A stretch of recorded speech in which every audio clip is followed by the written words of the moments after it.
Welcome everyone into session number 2 of Skalareign. This is our Patreon game for our Cat's Paw Patreon tiers.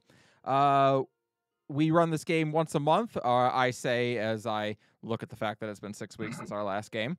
However, we actually will not be missing a month technically because we will be playing twice in December. We'll be playing in both the first and last week of December. So we will catch up our time that was missed. Well, the reason that this game is so delayed is I have been traveling extensively over the last few weeks for work. Finally, I am home for a little bit, so hopefully I won't be traveling again anytime soon. That's a lie. I know I'm traveling in December, but not when we're playing, so should be fine. Anyway, last time on Skalareign, we journeyed 774 years into the past from the time of the Whispers in Silence. And we went from one time period that has Scala in it to now another time period that has Scala in it. Things are bad in this era. We are currently 20 years before the downfall of Scala, before the hero Laki will rise up and defeat the dread demon of hatred. She has been in power now for 80 years, molding Terrasen to her will and making it as she desires. And, well, that's bad for most people. I would say everyone except maybe one person it's pretty bad for. This game, however, began not on the mainland of Terrasen, but across the Soren mountain range at the Dawn Coast in the city of Sail's Grasp. It is one of the last free cities on Terrasen, and in Sail's Grasp, a large collection of armies is beginning to amass for what will be the first major offensive against Scala in 4 decades. From all across the world, from all the different continents of the world, these navies and armies have amassed in the port of Sail's Grasp. However, what has for so long been the advantage of the resistance has now become its greatest struggle. The Soren mountain range itself is known to be impenetrable, especially by an army, if you don't have a strong navy to take you around. Scala does not have a strong navy, and so she has been unable to move much of her armies over onto the Dawn Coast for a very long time. Now, however, you all have a great deal of army that needs to move through the Soren mountain range and is unable to. The solution is that we will send out groups to the various cities across Greater Terrasen and have their resistances rise back up to stand against Scala, forcing her to spread her forces thin and allow for an invasion of Greater Terrasen by sea. The party, as the first to volunteer, was given choice of where they wanted to go. They chose to go to Stone's Throw, a city that will, in the future, in the time of the Whispers in Silence, be the capital city on the continent. It is not in this time, technically speaking, the capital is Old Scala, but as no humans or tieflings or really anyone else actually lives there that isn't a fiend, the now unofficial capital of Terrasen is River's Meet, which you will have to pass through on the way towards Stone's Throw. And that, I believe, is where we'll pick it up. You also, I'm sorry, I should say, you not only went shopping for some magic items and spent some of your starting gold, but you also entered into a drinking contest, which Jem was victorious in through dubious means. Jem also got laid, which is very important, and murdered a few times. Very important. Probably more important. That's just another Tuesday. Yeah, that's fair. The other major thing that happened is you all met Annalise, a paladin who says that she is from Feywatch. She has come seeking a chance to fight in the resistance and has joined up with your group as they were calling for bands of 5, and she saw an opening in your group, so she joined up with you. And she will be traveling with you to Stone's Throw to help out. And at that, the party decided that it was time to head out and journey forth into the greater jungle on their way to Sail's Watch from Sail's Grasp. There's Scala and Whispers in Silence. Spoilers for those. I'm so sorry, Dolvik. Yes. Yeah, that's a thing to watch out for. So it has been about a day's travel for you guys to make it across the Badia jungle's small paths. These are paths that, as you've made your way down them, many people have commented that it is not easy to move a large number of troops down here. Now, your band isn't particularly large. It's about 10 groups of 5, so there's 40 to 50 of you making this trip right now. But even those 40 to 50 people have a hard time moving as one tightly clustered unit, which would normally be the safest way to travel. The roads and paths here do not allow for it, and you get the sense, Sarah, you know for a fact that this is very much on purpose. It is designed this way to force people to separate and spread apart and easily be picked off, ideally. The entire... your people, Sarah, refer to the Badia path as the bloody path, because that is exactly what it is supposed to be. It is supposed to bleed whatever army walks down it. A gallon of blood a step is the idea. So, nevertheless, there are no demons currently in the Badia jungle that you can see. I'm not going to promise that there are none, but you didn't see any on the way. Walking around demons? Well, I mean, this whole continent's got walking around demons, but, you know how it is. And stragglers occasionally show up. That does happen from time to time. But after about a day's travel, you arrive at the city of Sales Watch. And to call it a city is extraordinarily generous. This is a village, perhaps a hamlet. It is very, very small. With the vast Soren mountain range looming in the distance, the village of Sales Watch stands with the duality of the gods for which it is named. Facing the mountains, it is a veritable fortress, with heavy stone walls, massive catapults, and mounted crossbows aiming into the mountain pass. On the other side, it's hardly more than a small wooden fence that leads up to the village proper. The village itself only has one main roadway running through the middle of it, and small homes line one side, while the other has a tavern and inn called the Wolf's Den. Further up is a forge, and beyond it a tannery and a fletcher. A small market sits beyond that, and then there is a simple barracks and armory just before the walls. As heavy and defensible as the walls are, you can imagine it wouldn't be hard to man them with as few as 50 men. You can't help but think that if Skala's forces ever came at full strength, this place would slow them down but never stop them. And it's with some measure of dread that you understand that that is exactly the purpose of this village. As you start entering into the village, Sarah, everything looks very familiar to you. It's only been about a week since you've left. How are you feeling as you enter? I did not know exactly how this was going to turn out and what I was going to be coming back with, if I was going to come back at all. So just being back here and just kind of taking it all in and realizing that this literally might be my last time here. Home? Yeah. It's surreal.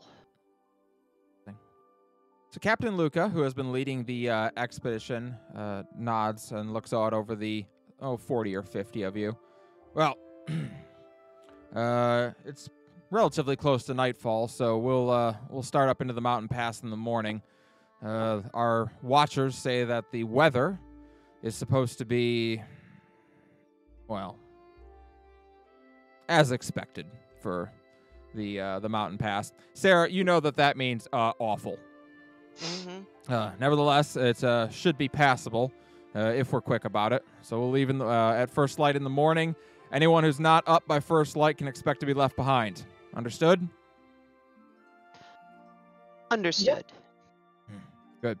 I'll go into the inn over there and see if we can get accommodations to have you all fed. I doubt they'll have enough rooms for all of us, so set up tents in your camp wherever you like, and I'll see what I can do about getting us something to eat and drink.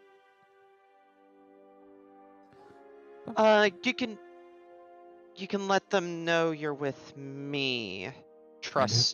Just trust me on that. And who are you? Sarah Lightfoot. My mother owns the inn. Oh. Well. This is my home. Welcome home. Yeah, Very well. Captain. Everybody knew that. Yes, clearly everybody knew that. Everyone looks very surprised, although many people don't look like they care very much. But he nods, and he turns and heads back into the heads over towards the inn, while you are all allowed to set up camp.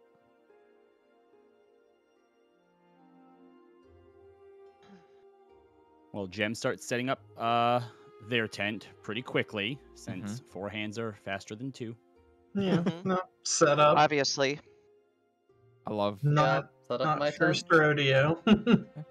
It's like Sarah just rolls out the bedroll and just puts her head back on it. She's just so used to being out in the great outdoors, the tent doesn't matter. Actually, it's probably not faster than everyone else, because one of the gems is definitely not pulling his weight. No, one of the gems. So the shadow gem, the clone gem, comes out and just starts like giving instructions on what the other one should be doing. No, the clone is definitely the one doing the work, and then when it's all like set up and he's super tired and ready to like lay down and take a nap, he just waves him off and he vanishes. Oh. We are definitely going to have the clone union by the end of this. Your purpose is to build tents. I mean, this time, yeah. Yeah. But it is, you guys have gotten your tents set up, and it's not very long after the last of the tents is set up when you hear a somewhat loud voice calling from the wolves' den, and the door of it kick open, and a rather flustered halfling woman comes rushing out. Sarah, no. Sarah, would you care to describe your mother? My mother is a portly, older in her age, definitely eats a lot of the food that she cooks before she feeds it to her patrons, and definitely drinks a good chunk of her own ale on occasion, just to make sure that it's still good. Not anything terrible, obviously. And looks like the spitting image of the overbearing, caring mother who has children who are out doing dangerous things. So, and with how Sarah left, which you guys don't know how, she probably looks quite pissed off and concerned simultaneously. Yep, and what's her name? Oh, God, you're gonna make me do this, aren't you? I was hoping to pawn this one off onto you. You know what? I'll just say Pritha in honor of a previous character, and we'll go with that.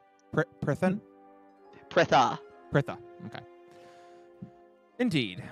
And indeed, this portly halfling woman comes bursting out of the inn, and with laser-like focus that only a mother who has been missing her child can summon up, she scans around. You can literally feel like the target lock on you as she finally spots you and hurries over. For one, she a halfling, and 2, she a big lady. You would not think she would move that fast, but she does move that fast. Like, Rhea, you have a moment where you're like, might be a little bit of dread demon in her. That girl moving. And she hurries over to you. Sarah Lynn Whitefoot. Or, sorry, not Whitefoot. Whitefoot, yeah. Lightfoot, yeah. Lightfoot, yeah. Sarah Lynn Lightfoot, have you lost your mind? No. It's not like we weren't doing dangerous things every single night, keeping this area clean, making sure every single straggler is done. I just decided to do a little bit more about it, that's all. I don't like waiting for my own death to come. She huffs as she gets over to you, definitely breathing a little bit heavy, but kind of glowering in your direction. Not a word, not one word to me to let me know where you're going. Your own mother, the only one that you've ever had, the one that raised you, the one that took care of you, the one that fed you. I can't help but notice, and I don't even get a single word as to where you're going, or if you're okay, or if you took enough food, or if you took enough water, or if you needed anything. To be perfectly honest, no. You know I can take care of myself, and I know Randall has all your asses. You know he's far more capable than the rest of us put together. She gives a bit of a and then she pulls you into a tight hug. Breathing. Mm-hmm. I'm just surrendering to the hug, but just going, breathing, please. Yeah. When she lets you go, she's like, now, who are your friends? They look so nice. She looks at over at Rhea and Gemini and Miriani, and then kind of gives like a side eye over at Annalise and her weird colored hair. She's like, well, most of them look very nice. One of them looks like a bit of a ruffian. I point at Gem first, him, or I point at Rhea, her. Huh? She gives an uncomfortable look over at that is Gem. That is Rhea. Gem points to Rhea. That goes, is Marani. That one. And our other friend is Annalise. At least in terms of part of the Just group walk. that I'm going with. Walk right up to her. Hi, I'm an upstanding citizen. She's not going to believe that for a fucking second. Miriani. You're associating with me. Miriani indeed gives you, or Miriani, Pritha gives you something of a look at that, but she then puts on a bright smile. Well, dear, it looks like you haven't eaten in ages. Let me get you some stew. It'll be wonderful. And then she looks over. Yeah, I'm sure. And she looks over at Rhea, and it's just like, and you look lovely and wonderful. I don't know what is going on up here, but it is working for you. I'm a big fan. Then she goes over to Gemini and just kind of smiles at him. And finally, Sarah brings home a nice strapping man. Took long enough. Mother! Or two if you need them. Wow. She gives you an impressed look, Sarah. That might be the first It's time his you party heard Rhea trick. laugh. And then she looks over at Annalise. And you're here too. Okay, I'm going to go get some food for everybody. Annalise is like, what the hell? But she then bustles off to go get some 5 bowls of food. And maybe one for Annalise too if she likes her. We don't have to pay for that, do we? Probably. I would, like my family to stay in business until Scala decides to somehow dig a tunnel through the mountains and kill us all. But we're your friends, and like your mom said, you haven't brought a guy home in a while, so you know what? Don't worry about it. I'll handle it. We'll handle it. And Gem's gonna is gonna walk towards the inn. Oh boy. God. Yep. All right. Well, so you make your way over to the Wolves' Den. Inside, I'm not going to warn him about Randall, by the way, if he happens to be in town. Fair enough. You make your way over to the Wolves' Den. Inside, it is a rather small tavern based on what you're used to in like the larger cities. This is definitely a small town inn. There's only 6 or 7 tables inside, and the bar is more of a counter, I would say. But there is a kitchen in the back that you can see, you can hear rather, her hastily ladling stew into bowls to bring to everybody. So inside, there's not very many people either at the moment. Captain Luca is there and is relaxing at a table, but for the most part, it seems like most of the hunters or most of the men of the village are out right now. So he's gonna walk up to the door frame and kind of knock on it and be like, sorry to disturb you, Mama Bear, but we were hoping that maybe we could help you out in here a little bit because we don't have the gold to pay for the food that you're going to offer us, and we like to pull our weight. Oh, Gemini, dear lad. And she walks over and like reaches up to put a hand on your cheek. You are too sweet. I'm so proud of Sarah. Finally. Oh, you should have seen the last one she brought home. Oh. But yes, of course, I would never charge anything for friends of Sarah-Lynn's, of course. But I am very happy to have you here, and I'll put you to work as just quickly as possible. Is it? Do you know your way around a kitchen? We can learn. Excellent. Well, I'm just gonna try to get the captain has wanted me to get food for the those getting ready to brave the mountain pass. So we just need to get some bowls ready and ladle some food. I think that we can handle that. I'll supervise, and then a gem walks out of him towards the pot and bowl. He'll do the souping. The ladling, the scooping, the scooping, the souping, scooping, scooping, the souping. Her eyebrows have raised as she sees the second gem emerge from you, and like you can see gears turning in her mind as she thinks about that. Gemini, darling, where did you say you were from? Well, we don't entirely remember, but the last place that we do remember, before Saul's grasp, before that disobedience, sometimes around River's Meet, we met Rhea in, was it Grand Cross? Mm-hmm. And the other gem just kind of nods his head. So before that, there was some time in Stone's Throw and Morta Silvana before that, and that's as far as we can remember. She's blinking many times. So I guess you could say we're from all over the place.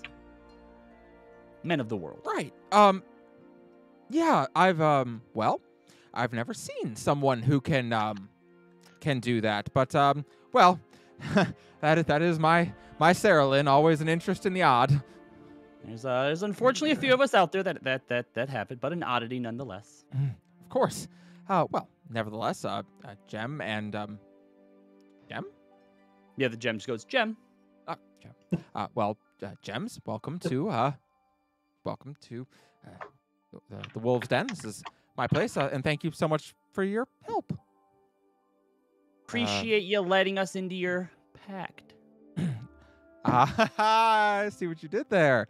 Oh, and he's funny too. Excellent. Oh, now, not to pry, of course, as I would never want to meddle in the affairs of Saralyn's, but you are planning on having kids, yes? We're not actually sure if that's something that we're able to do. What with all the experiments that we went through and everything, and the whole, he points back and forth to himself. We're just kind of trying to do what we can to make the world a better place, and that can be a dangerous business sometimes. So, no, we've never really given any thought to that. Oh, well, of course, Saralyn's not getting any younger, but yeah, of course, I we're sure she has plenty of years left to go. Of course, yes, indeed. Well, thank you for your help. I guess. Not to mention, I mean, she could always look to adopt, right? There's all kinds of orphans out there that need homes. Yes, that is no shortage of those. That is very dark and very true. Thank you, Gem, for that. And she returns to helping in the kitchen to get food prepared for everybody. Real Gem just kind of puts himself up on a table and grabs an apple and starts eating it well. Other Gem is scooping soup. Other Gem kind of grumbles a little bit and is like, he gets the feeling this is going to be a very one-sided relationship. They all are. That's reasonable. Back outside, the other three of you, Rhea, Miriani, and Sarah. Gem's been gone for about 10 minutes at this point, and Sarah, the creeping dread has only grown with each passing second. Mm-hmm. Yeah. I'm like, my mother still wants to marry me off. At that, Annalise nods and winces. Oh, I know how that is. My mom was the same way. Well, I just look around. It's a halfling village. Need I say more? You know the jokes they make about us halflings and rabbits. She shakes Come on her head. now. I don't I'm actually. one of 13. Oh, wow. I'm the middle child of 13. That's rough. I And a half. It wasn't bad, actually. It hasn't been bad, sans, knowing that Death's Door is potentially knocking all the time. That's fun. She looks like, It's the reality of the situation out here. Yeah, Just deal with it every day.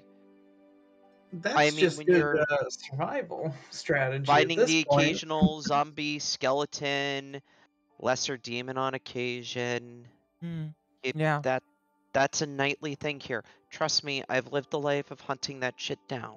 Oh, I mean, I'm from Feywatch, so I get it. We're still under occupation. It's there's lots of demons. But you know, like they say, can't be crying if you're laughing. So you know. Don't That's very don't true. worry.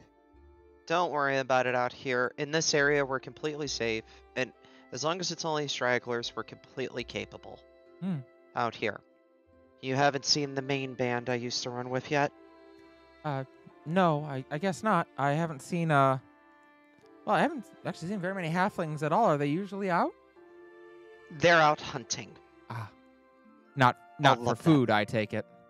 No. No, They're I on didn't the think hunt. so. You'll see them later tonight Ah, when they want to get drunk.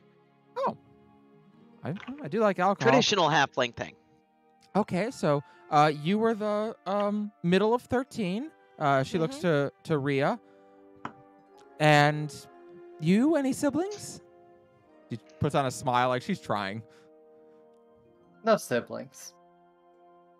Okay, parents? Years ago. Special someone? She glares. Okay. Pointedly cleans the gun that is held together by magic. As that question is asked from the inn, you just hear a gem holler out. Rhea, any special dietary needs we need to remember? It'll roll her eyes, look at the rest of the group. I assume no. No, I just like food is all. Well, my mother Alright. makes a great stew, so you're Pop good. back inside. She'll look over to Miriani then. And you, any siblings? She is walking around on her hands. No, not that I remember. Why are you walking on your hands? I'm bored. Oh. Okay. So no siblings? I'm not even gonna add. No, I know. It's My fine. parents died. It's okay. Okay. Okay. Orphans. All right, so you're all orphans except for Sarah. Fair enough. Okay. Well, all right. She kind of nestles back down and quiets up. You're fine. Don't worry about it, Annalise. It's the reality of the world we all live in. Yeah, a lot of people's parents are dead. A lot of other people are just dead too. That's what we're trying to fix. However, the outlook usually isn't that blunt. Oh. I guess I wouldn't know. I was born from a flower, so, you know, that's fun. Ooh. You know, as What you was that like? You I are don't- what? I don't really remember What? it. Well, I was birthed from a Feyflower.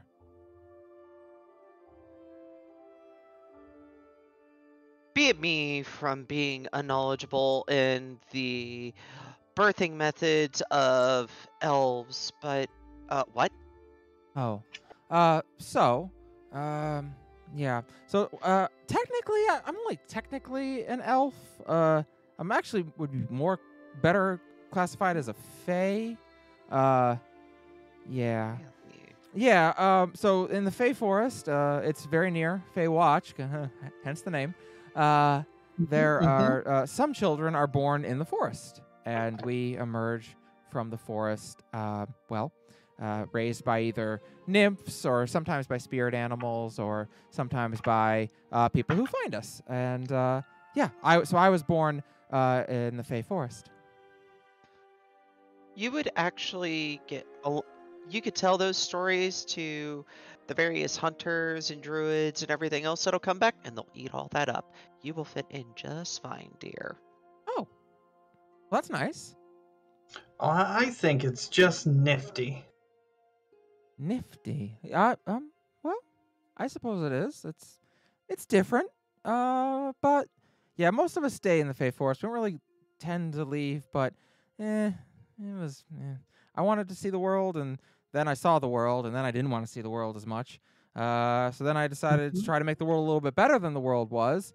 Then I met someone that I really liked, and I decided I didn't really care about making the world better. But then, well, it got hard for us to live together, so I was like, maybe I should go make the world better so that we can live together.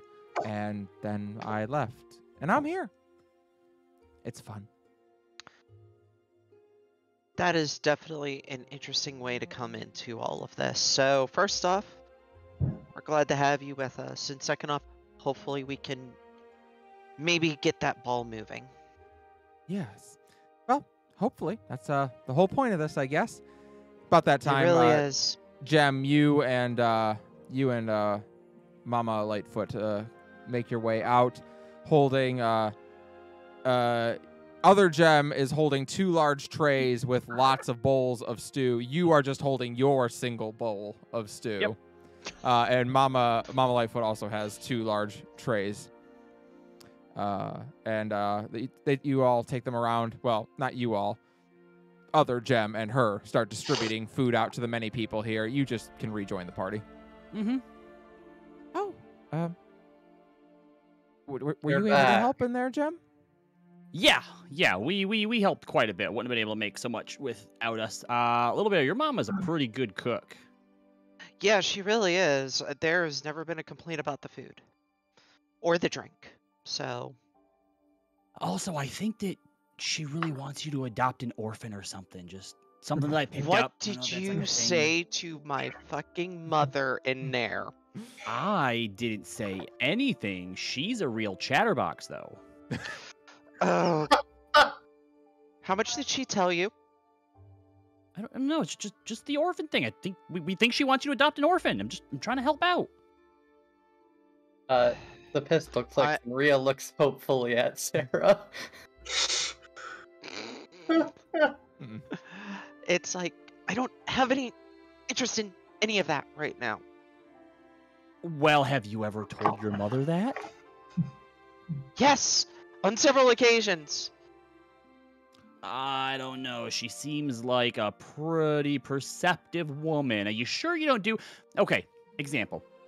Rhea will do this thing sometimes where she thinks she's being subtle and people get her meaning, but really she just comes across like kind of an asshole.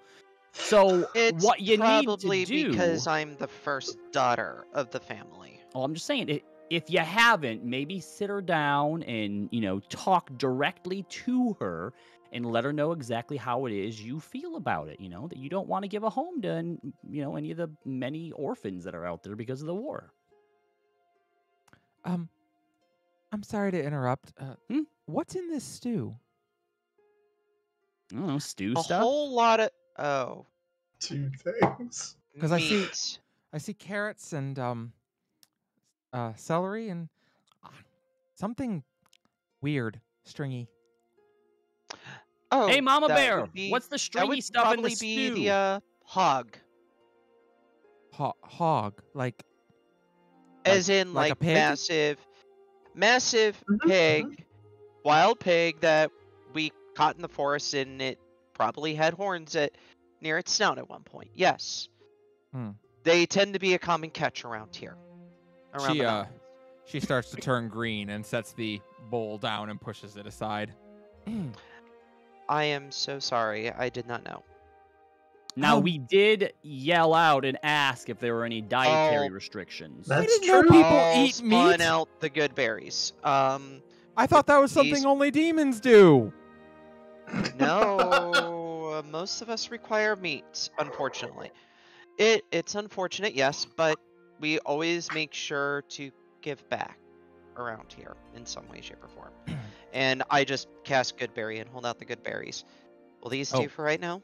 She happily takes a handful of good berries and starts to eat.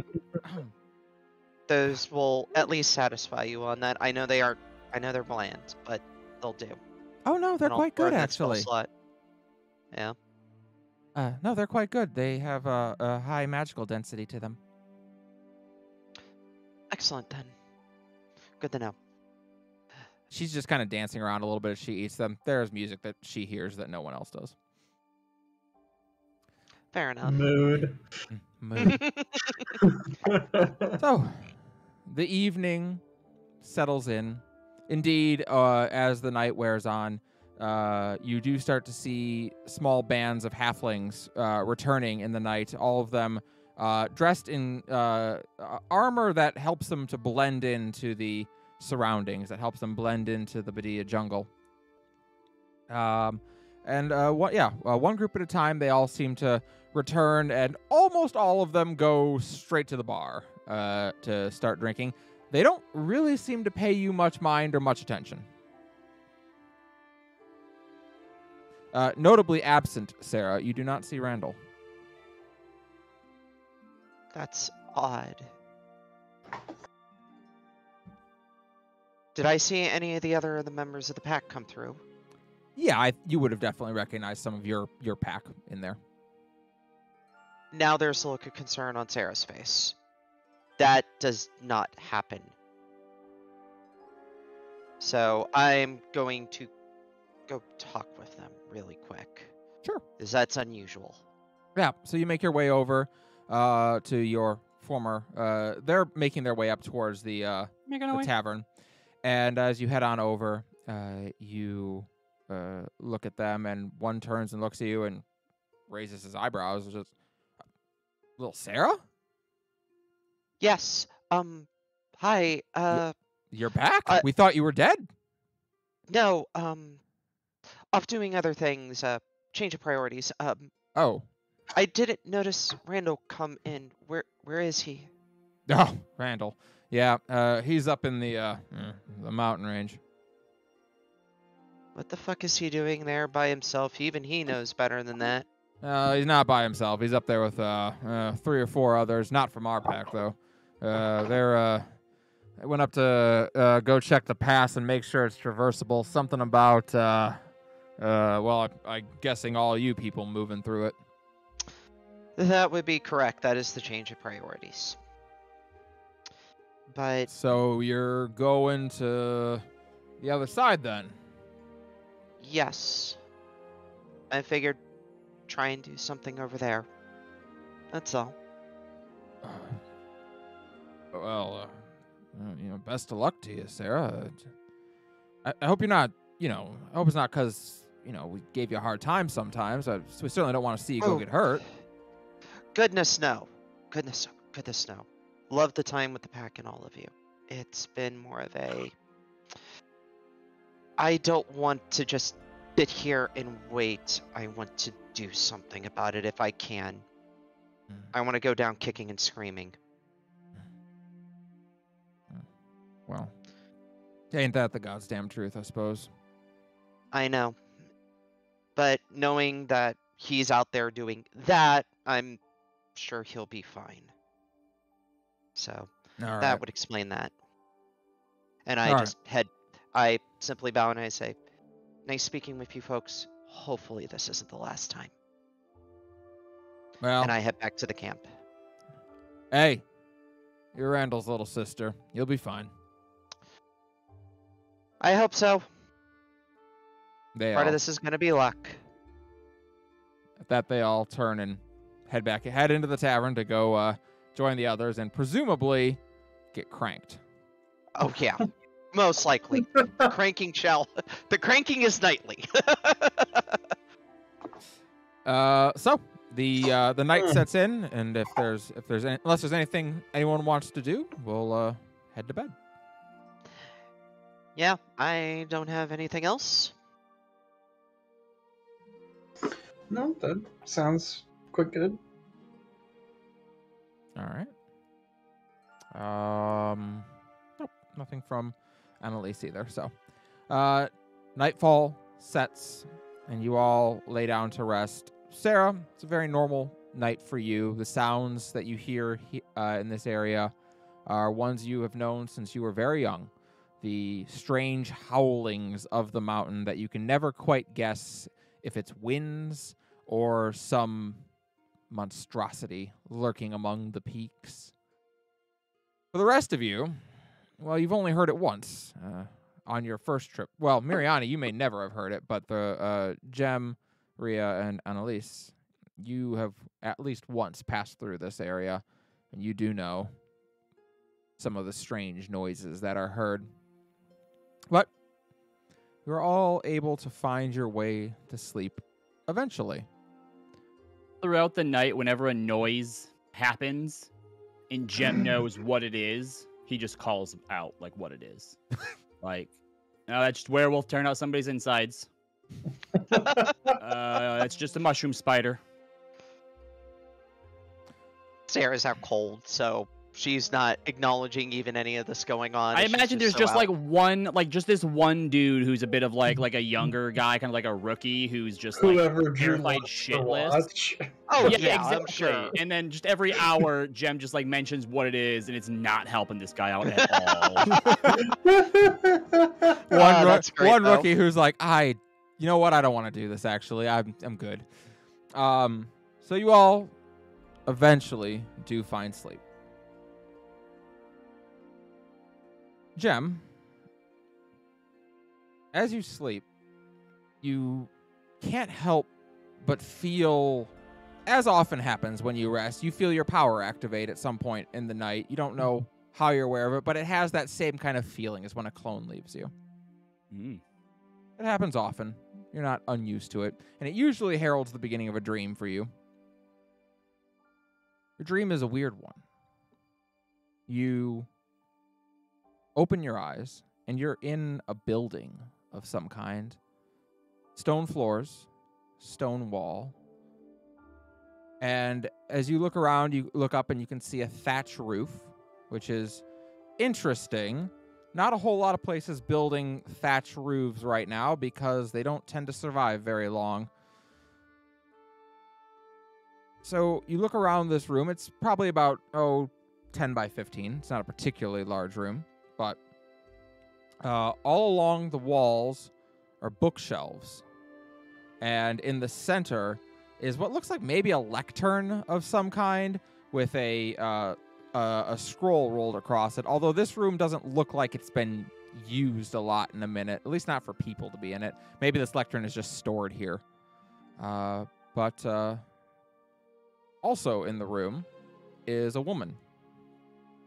She is a... well, you've never really seen someone dressed like this, not in your lifetime, but they wear white cloth with a purple vestment over it. That's very elaborately designed and decorated, not at all like many of the clothes you see when you just wander around. There's, well, not usually a whole lot of point in such elaborate clothing. But she sees you. Oh, okay. If I recognize that she can see me, I'm just going to kind of approach slowly and kind of put my hand out and then pinch her shoulder. She screams the moment you start approaching her and throws her book at you and runs out the door, slamming it closed behind her. Just trying to figure out if this is a dream. Yeah, you look at the book. The book is a small leather-bound tome. It's not massive by any stretch of the imagination, but it is, well, it's got heft to it. And it reads on the front, Delenfer, Goddess of Perseverance.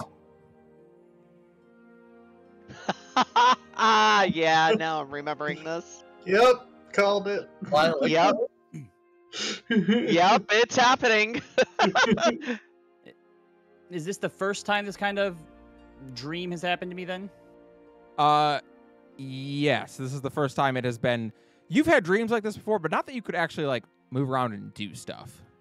Okay. Usually it's just more like you're watching. All right, well, we're going to keep this. You said there's a tome on a lectern? Yeah, there's it's more like a scroll that's rolled out, yeah. Is there like an inkwell up there too then? There is. All right, I'm just going to write, I'm going to borrow this book.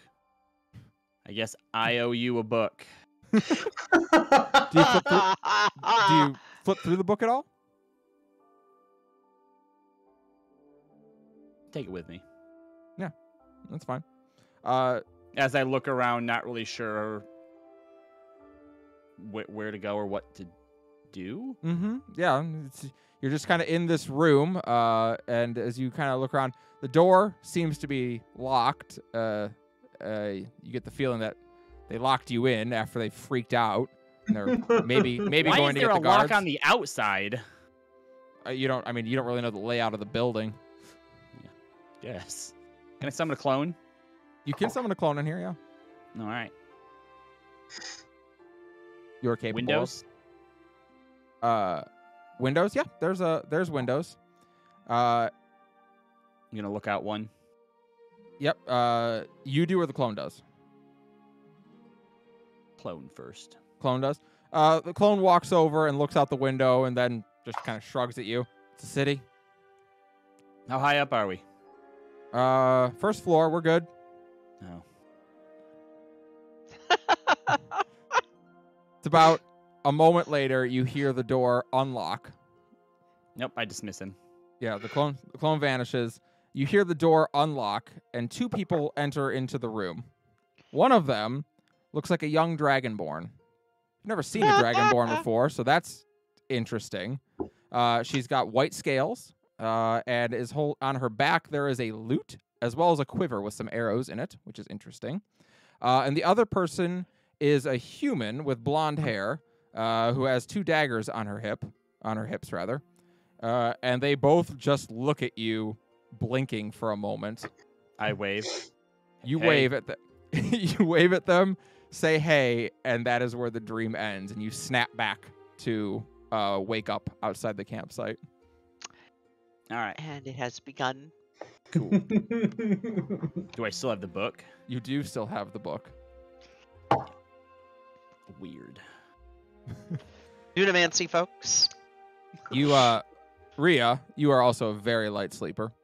And you kind of hear Gemini suddenly just jolt awake. Sit up, pistol Yeah. out. Yeah. There's nothing to shoot. Always you. Roll back over, go to sleep. All right.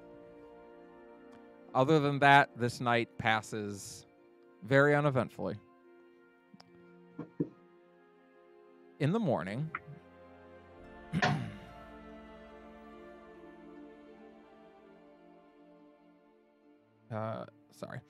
in the morning, just as Captain Lucas said, oh, I apologize, Malkyria, you're correct. I should not have said white scales. I forgot. Despite the fact that you are a dragonborn of the Ivory, you are not a white-scaled dragonborn.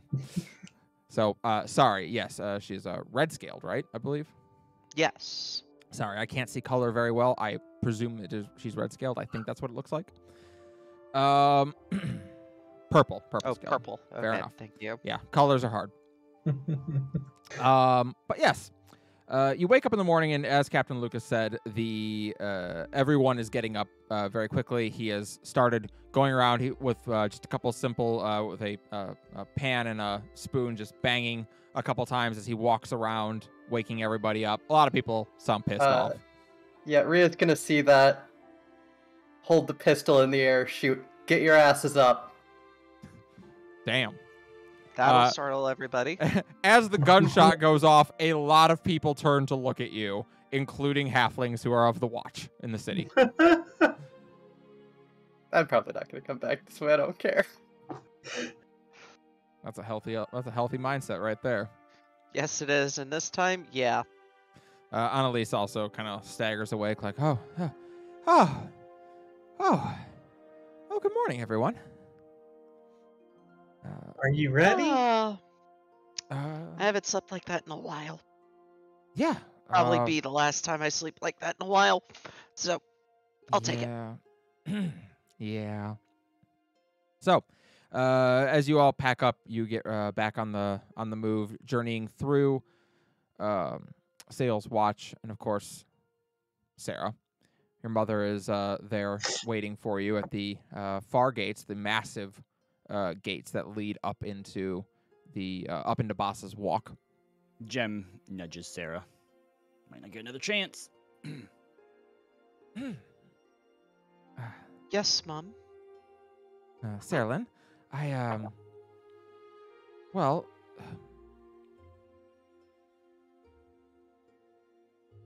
you're going through the walk over to the other side. Most don't come back from that walk. I'm aware. Well, if you're going, and she takes out a haversack and reaches down into it, and she pulls out a pair of sturdy leather boots.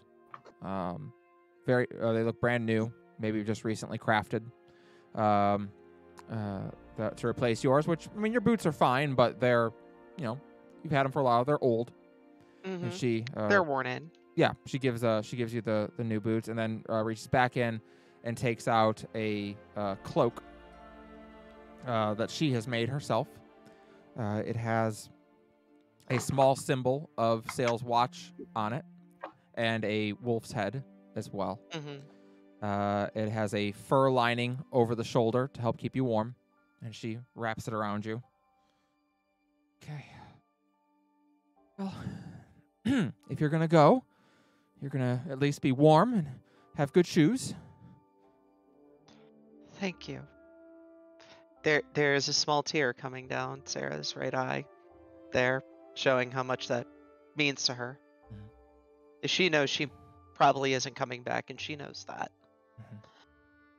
Mom, take care of everybody for me. Make sure they stay warm like this.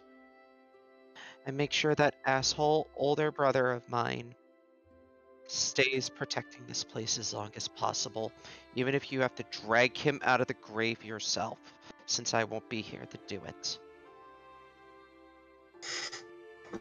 And you know which one I'm talking about. I know. Sarah, please promise me that, well, what you're going to do, it will matter. I can't bear the thought that you died for nothing. I will do everything in my power to make it happen. And when it does, everybody will hear it, they will feel it, and Skala, for the first time in a long time, will know fear herself, if I have my way. Okay. She pulls you into one more hug, and then I hug back as tightly as possible. Jem Mhm. puts his arms around both of them too and goes, we don't normally make promises, but so long as all of us don't die, we'll make sure that she makes it back home. she looks at you. Bless you, Jem. Bless you. And then the hug breaks. After the hug breaks, there's just a small little sigh in Sarah's voice, and she just glares at Jem, and then looks at Rhea like, next clone's mine. But nod of like, yeah, that's fair. Takes about 10 minutes to get everyone fully set up at the gate and to fully open the gates and prepare for your trip out. But indeed, these massive wooden gates lift up, and you are all able to set up into the mountains of on Boss's Walk. For those of you who have made this trek before, you are, you're well aware of what you are in for. It is a difficult journey. For those of you on your first time, there may be no preparing for it. Jem is going to puff up his chest a little bit and kind of flip through a few pages of a leather-bound tome. You go, all right. For anyone who hasn't had to make their way through these damn mountains before, you probably think there's a good chance you're going to fail. That you're going to die. And there is. remember that the only guarantee to failure is if you stop trying. Or you're dead. Book back in his... Well, you stop trying at that point if you're dead. Unless Well, there's fail. a necromancer around, then, you know. At You know, first, that's what everyone we was kind should of have on board looked with for. it, and now everyone's kind of like arguing amongst themselves. Like, well, I mean, if there's a cleric who can revivify, obviously you can keep trying. Like, there's like a lot of semantics are It's getting not argued. failure, is it? Like, there's a lot of semantics getting argued among the groups now, and everyone's like, all right, It's let's gotten go. real philosophical. We got, folks, you're going to want to make as much headway each day as you can. And to be perfectly honest, you might not sleep for a few days. So be careful yet expedient. So we're gonna enter a small skill challenge here on the process. Every one of you is gonna get to have a chance to help or hinder the cause of getting up through the mountains. So I will start with Rhea.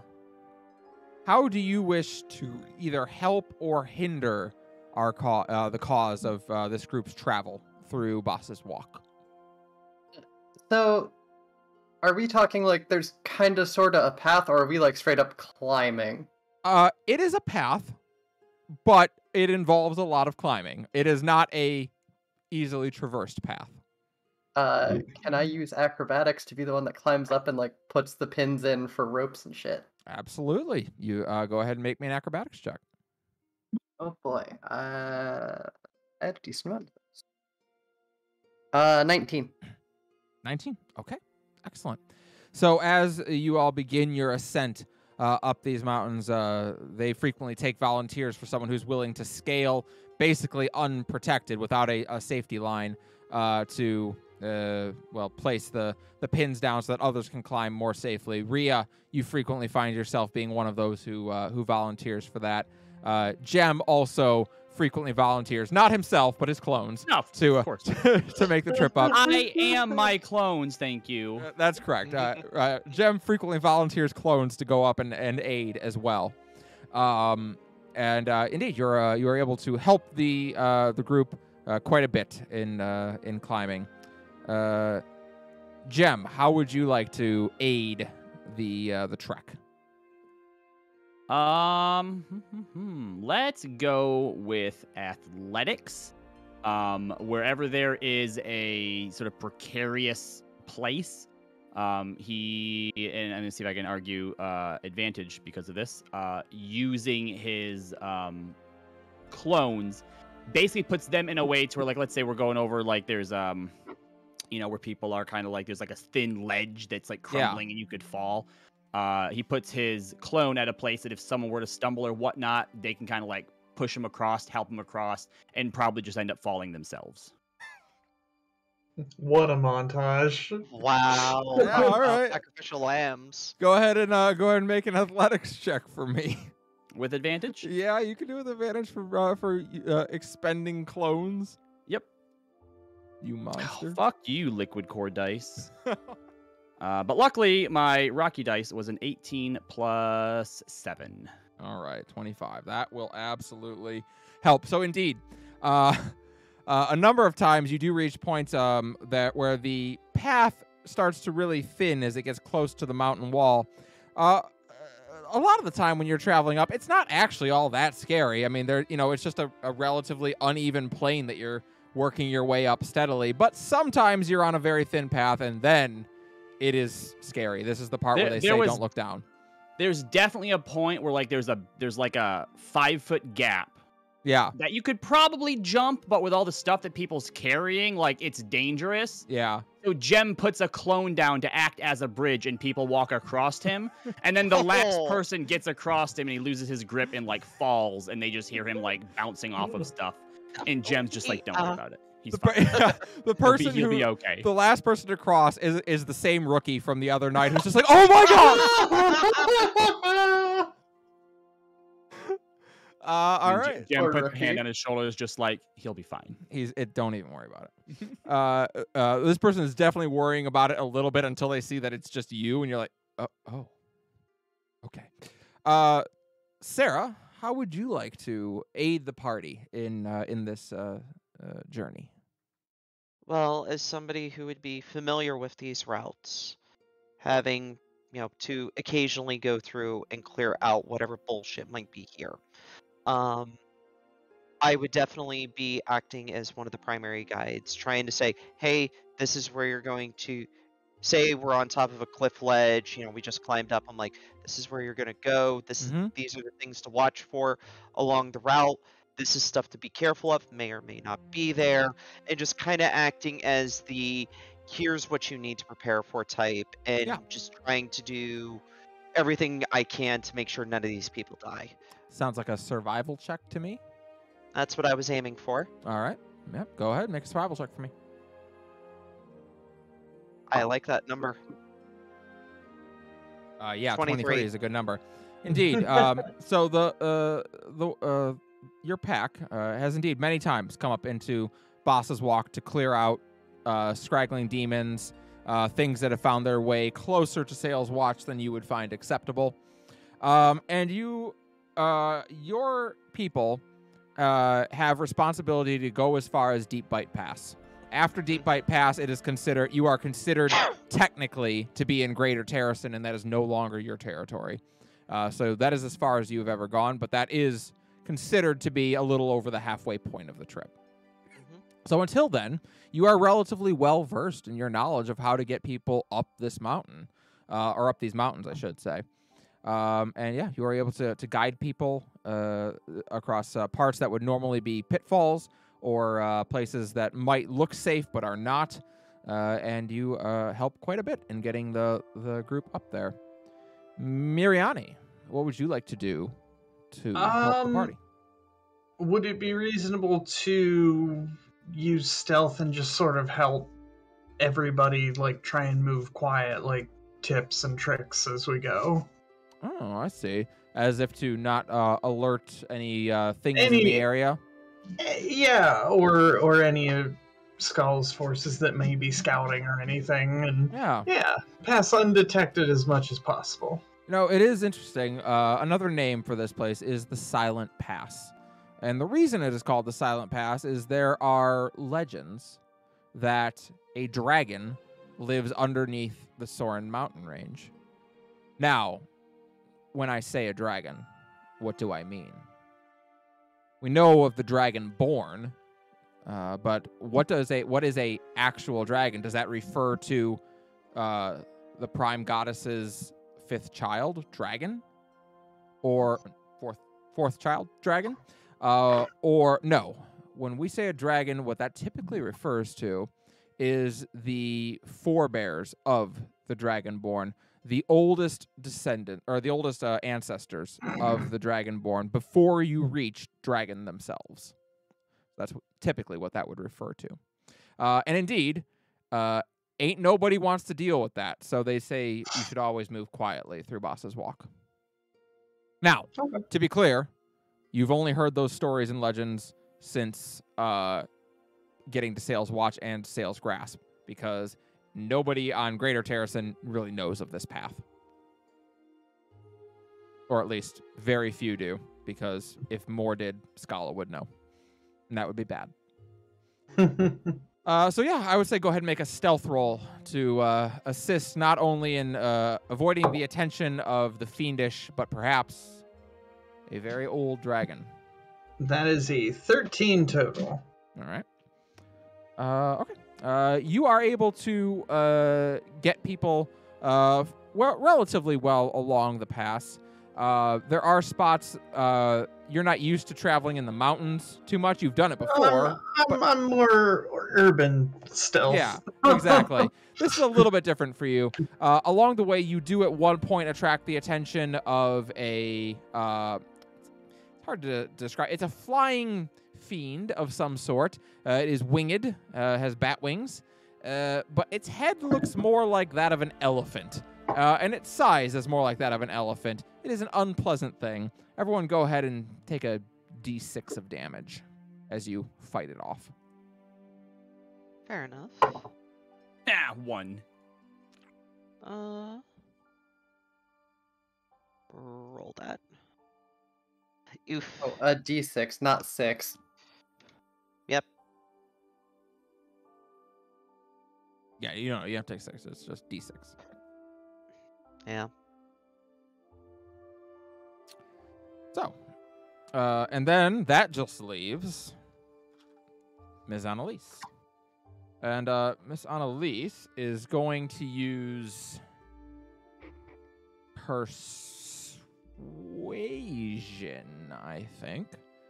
And she is going to be the moral support, because nothing saps moral support like being freezing, caught in snowstorms, and having to fight elephant flying demons. Nothing quite puts a downer on the mood like that. So she is going to use persuasion to serve as the moral support and an inspirational voice to the party as we climb. And she rolled a persuasion 11 plus 4 for 15, which means okay. So Annalise is an interesting individual. You're not sure if there's maybe something is a little loose upstairs. Not more so than most people. Most people have something a little loose upstairs at this point. This world kind of sucks. However, she is a very chipper individual at most times. She seems to be very interested in everything. You see her frequently take out a book and start writing about it or drawing little pictures of what she sees. And yeah, overall, her words are inspiring, and they do help to keep the spirits buoyed as we move up into the mountain range. So good job, only one failure. So, to call this a path through the mountains is certainly generous. The winding, dark trails, partially collapsed cliff faces, driving winds, torrential rains and snows, not to mention frustrating wildlife, all make this 2-day journey through the mountains a trial indeed. And as you wander this path, you can't help but understand why Skala has not yet managed to conquer the whole of Terrasen. To move an army through this, then survive being harried by groups like the Wolfpack on the 2-day journey to Sail's Grasp, only to then have to mount an assault and siege on the city itself, does seem like an impossible task. 2 days' climb brings you to the Deep Bite Pass. A deep, jagged cliffside hangs off to your right, leading down to an inky black chasm below. The path here is uneven and deep with snow. Those of you who traverse this path to come to the Dawn Coast know that after this pass, the rest of the trip is downhill and significantly easier. But this part is treacherous indeed. The snows have thickened and visibility is low as you trudge forward with the other groups. And above the howling of the wind, you hear another sound. A great bleeding noise, and the ground beneath you begins to rumble. Some 200 feet ahead, you see a shape in the snow. It is walking on all fours, and coming out of its back, something that looks like a massive tendril emerges. One of the parties up front doesn't seem to notice this until one of them is grabbed and hurled off the side of the mountain. I turn to the rookie. He's not going to be okay. War horns start blaring almost immediately among the party, and people start getting their weapons out. I need everybody to go ahead and roll for initiative. Let's Initiative go. time. And I am going to change the music because Let's it get is the no battle map longer up. appropriate. Yes, Yeah, I was I will. gonna say, do you Yeah, I have a will. map? Yep, you sure Real do. bad. It's gonna be But I'm gonna wait to roll until we have tokens. Mm-hmm. Probably not a bad plan. It's okay. Yeah, I'll take that. Okay. This is not the music that I wanted. Garbage. I wanted this one. Ooh, dagger gives me advantage on initiative rolls. Oh, Oh yeah. Let's go.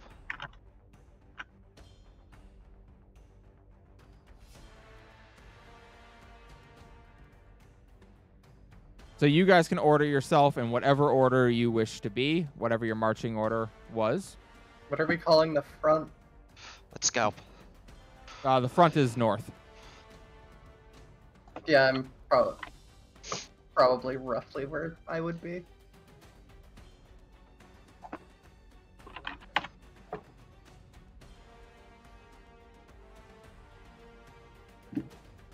Oh god, why did it roll twice?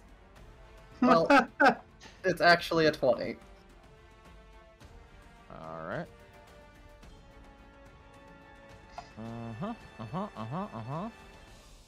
Didn't double anybody up, did I? I did. I right? don't suppose you would do a super. I am quick- on there twice. You are. Okay. Oh, yeah, Curious. Okay, yeah. Sorry, what do you need, Robbie? Super quick favor. If you click Oh. on everyone and then hit the cog, and then over by where the HP is, there's a little drop down, and you want it to be visible to everyone.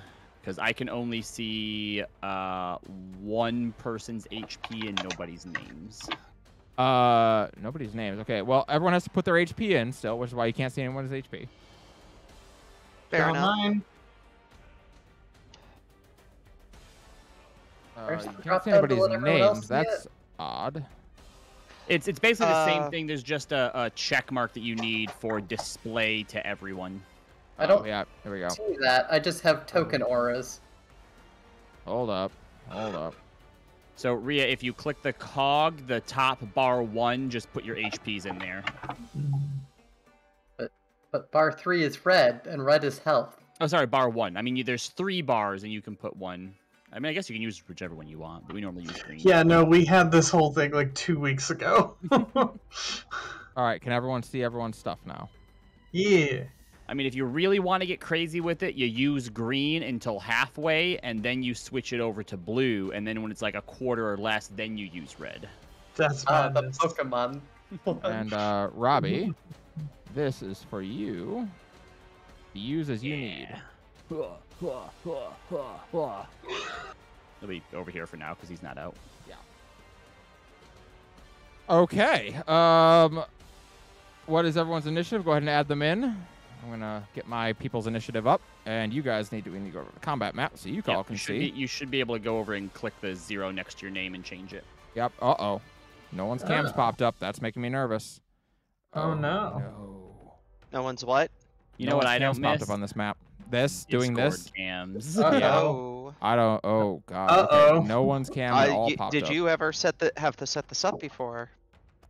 For this group? No, this is the first I time guess we've I done probably combat. haven't. Yeah. Okay. Well, fair enough. And then Un did momento. you fix it? Yeah, we haven't I'll had battle yet. Be right with you. Add source. Actually, this actually might work out nicely because I can literally just add your cams from the other one. In the meantime, do you know what D&D would look like if a story took place in modern day? Imagine you're in a 7-Eleven and 4 armed people walk in. Ask if they have any ballistic armor or stealth drones. Try to buy energy drink half off because they just solved a murder. And then ask the cashier if they know where the mayor lives. And when he tells them, they leave a $500 tip. That is frighteningly accurate.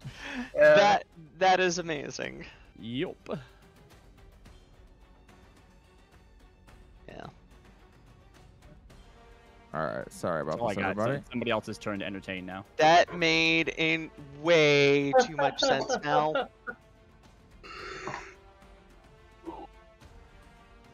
All right. Next one, window capture, add source. We need Rhea Cam. That is Ms. Caldana. If you play in multiple of my games, you only get one name. That's the rule from now on. It's the same character name in both games. This game now has Brux and Caldana in it. Although I admit that Brux does not make a whole lot of sense for a elven name. Nope, not at all. Excuse you, I'm the other kind of tiefling now. Oh, yes. Sorry. Oh, yeah, I'm sorry. You switched the color of your uniform. You've got your throwback jersey on.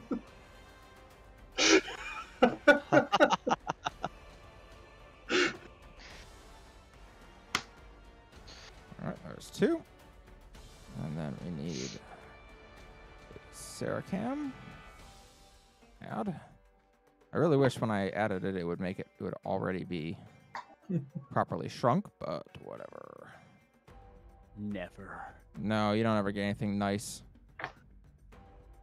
Bump, bump, bump, bump, bump, bump. Yeah, I'm looking, Mal. What's up?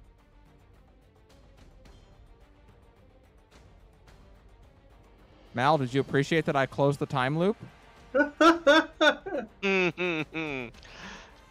And everything is right with that, at least. This could go horribly wrong.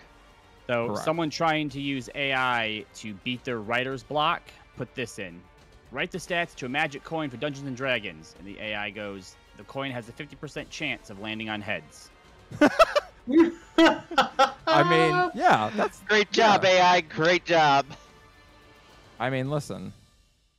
That definitely sounds like a magic item I would have written in college. That you There's pull out of something the bag. That you pull out of the bag of useless What things. did I do, Mal? Yes, exactly. The bag of useless objects.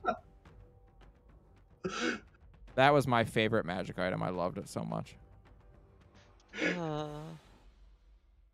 I think she knows. She saw. She's confused.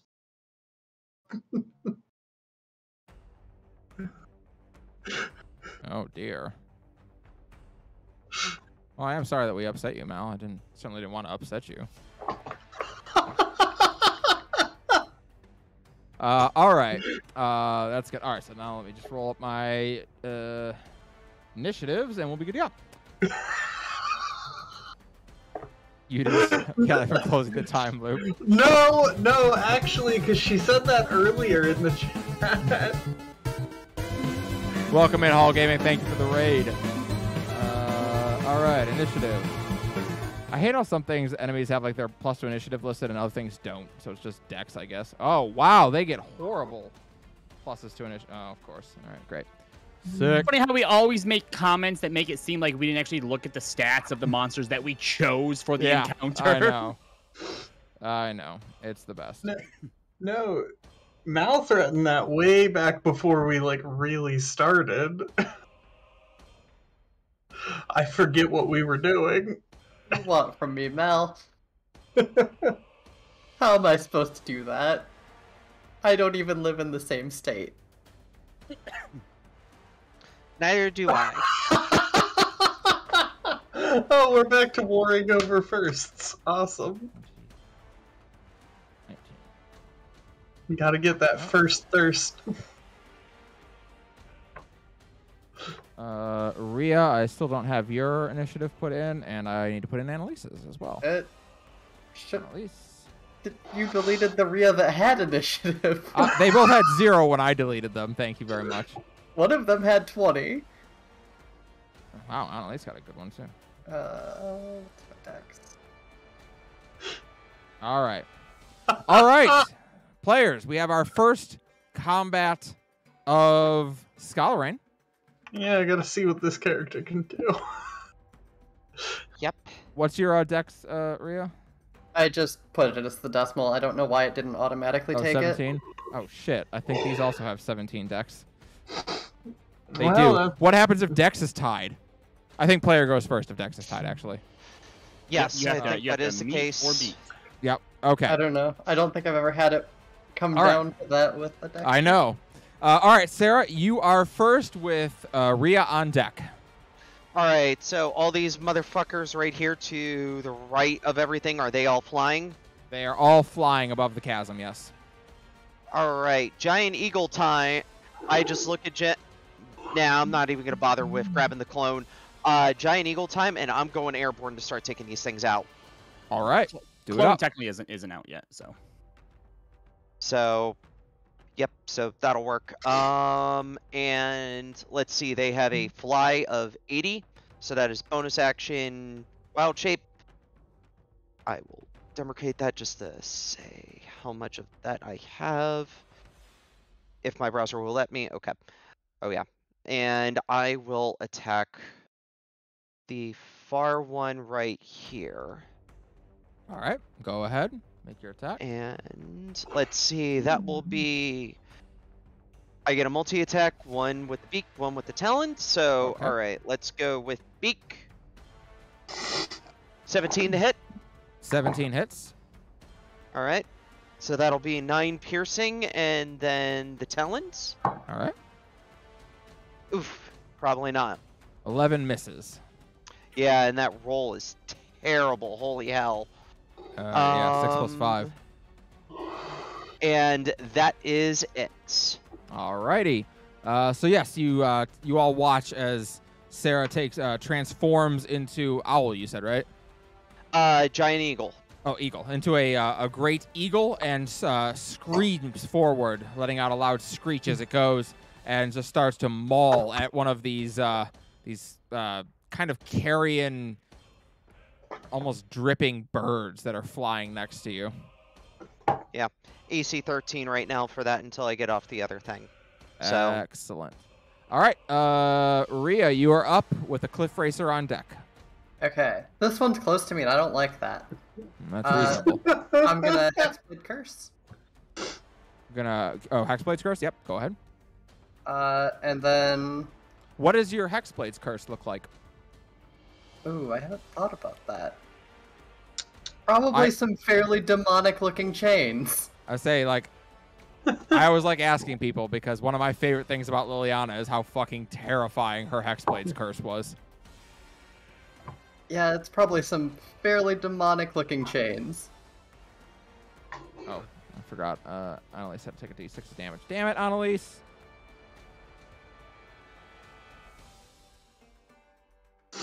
All right. So you all watch as Rhea turns. Jem, you've seen this a number of times. As this basically portal opens up near Rhea's feet, and you see these rusted, dark obsidian chains just launch out and start like wrapping around the bird. The bird is not happy about what is happening to it, and it starts freaking out. I would like to do a bang. That's in the other game, and she left. Damn it. I'd like to shoot the bird. Oh, okay. Come on. That was such an easy one. That is an 18 on the die plus 8, so 26, I assume hits. That will hit. I need a d10. Where? Shame it was one off being a crit, too. It was. Okay, so for now this is 1d10 plus 3, so that is 11 plus Hexblade's Curse is how much extra damage right now?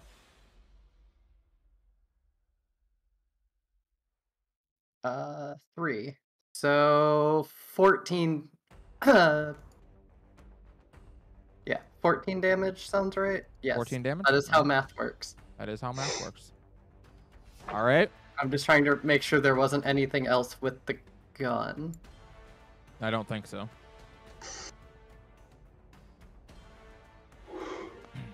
And I believe I only get one attack because I am multi-classed, so... Ah, yes, that is true.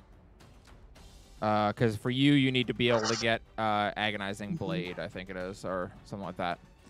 All right. That is end of Rhea's turn. Cliff Racers are up. One of them just got wrapped in demonic chains and is like, hey, wait a minute. This is what my side usually does. That's bullshit. By the way, all of you, when Rhea shot, Jem, again, nothing new for you, but the rest of you see her take out this gun that actually looks more like a pair of horns that have been fused together.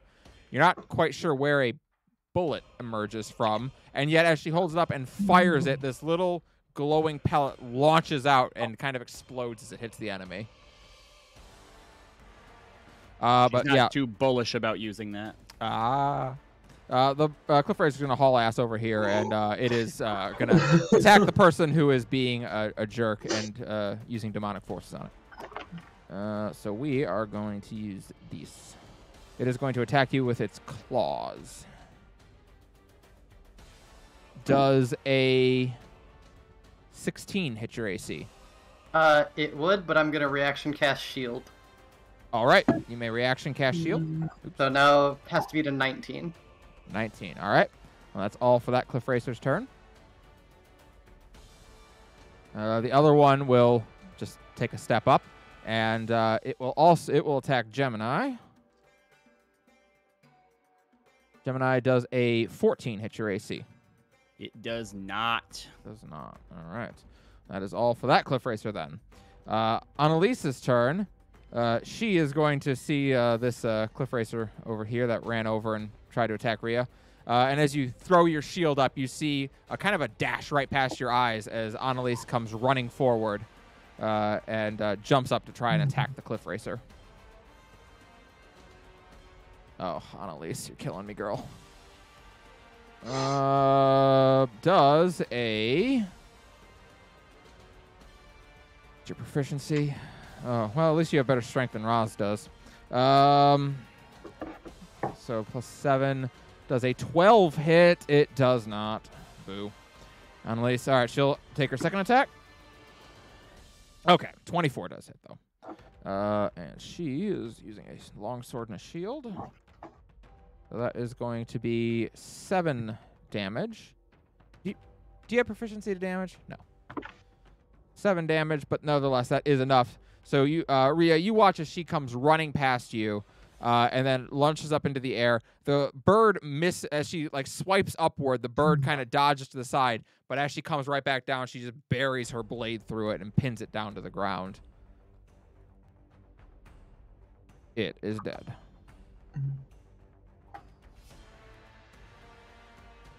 And it is Jem's turn with Cliff Racer on deck. Okay, so those are over a cliff, you said. Yes, this is All the right. cliff. All right, because I was definitely ready to summon an echo on the other side and just have them. Follow me down. on this, though. Yep. You summon the echo 20 feet above the enemy's head, and he falls and attacks. Oh, don't worry. I got this. Okay. Remember what doing things are. It's a bonus action to summon. It is a bonus action to teleport as well. All right. So here's what I'm going to do. I am going to go ahead and summon my Echo 20 feet up in the air above him. And then I'm going to take an attack on this as he's falling down. Okay. So I have longsword Echo right now. Whereas I take it out, a shimmering long blade appears on the hilt of what previously was just a hilt with no blade. Mm-hmm. Uh, Annalise is looking at it, and she thinks it's the coolest thing ever. 15 to hit. Yes, that hits. All right, and I have my shield, so it's unfortunately one-handed. So that is 8 slashing damage. 8 slashing damage. All right. Yep. And then I'm going to use my action surge. Okay. And I swap places with the Echo right as he is about to land on the bird. So I would like to grab a hold of him before I do my next attack. Okay, so your idea is you're going to grab hold of the bird? Yeah, I'm going to land on the bird, then I'm going to stab him. Okay, you land on the bird and stab him. I don't need to make a roll to hold on or anything like that? I think acrobatics makes sense for that. All right. Very acrobatic. It is. Reasonable. How far down from the bird is it? How far down the cliff? Yeah. You cannot see the bottom. Okay, I'm going to go ahead and use an inspiration on this then. Fair enough.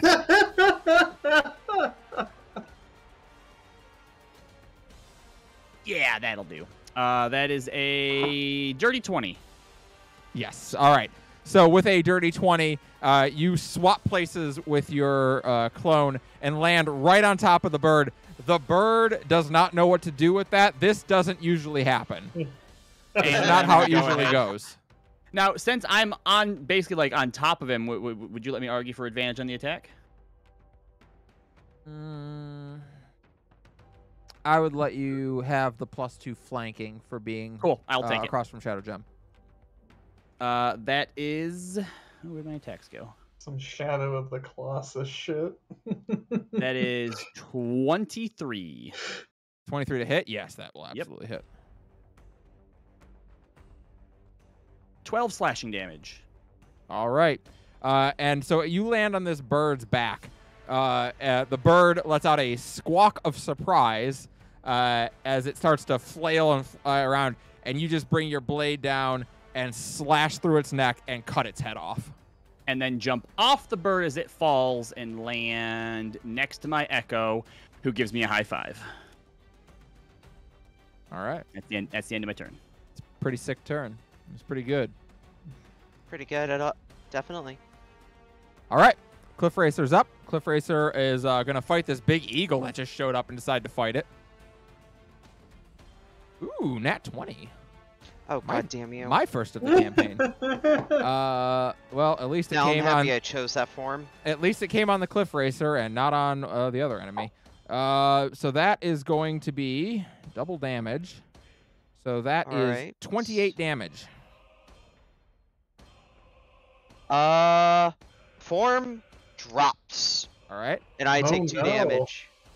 Because Giant Eagle has 26 hit points. Oof. Go ahead and make a acrobatics check for me. Absolutely.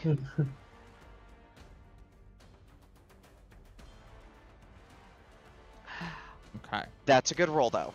Say for your +1, that is a very good roll. Yes. So Yes. this enemy attacks you, and your form drops. This thing hits like a truck, especially when it crits. But as you get hit by it, you are able to kind of push back off it, and you land right there. Sarah's just sitting there glaring at that thing and then just screams, "Do not let that thing hit you." All right. That's the Cliff Racer's turn. That's the plan. It is the Abandoned Demon, which is up. The Abandoned Demon.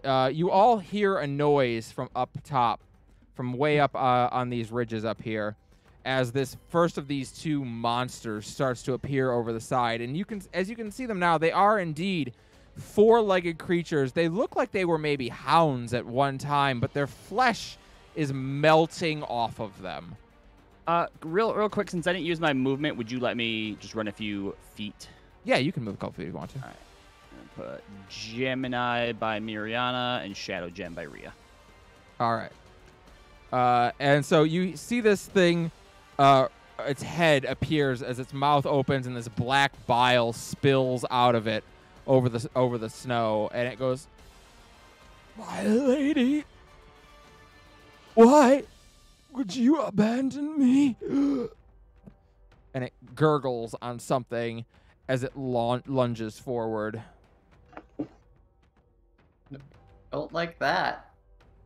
And it's going to attack Gem. Bump, bump, bump. Yeah, no, it's not great what's happening there. All right. First attack.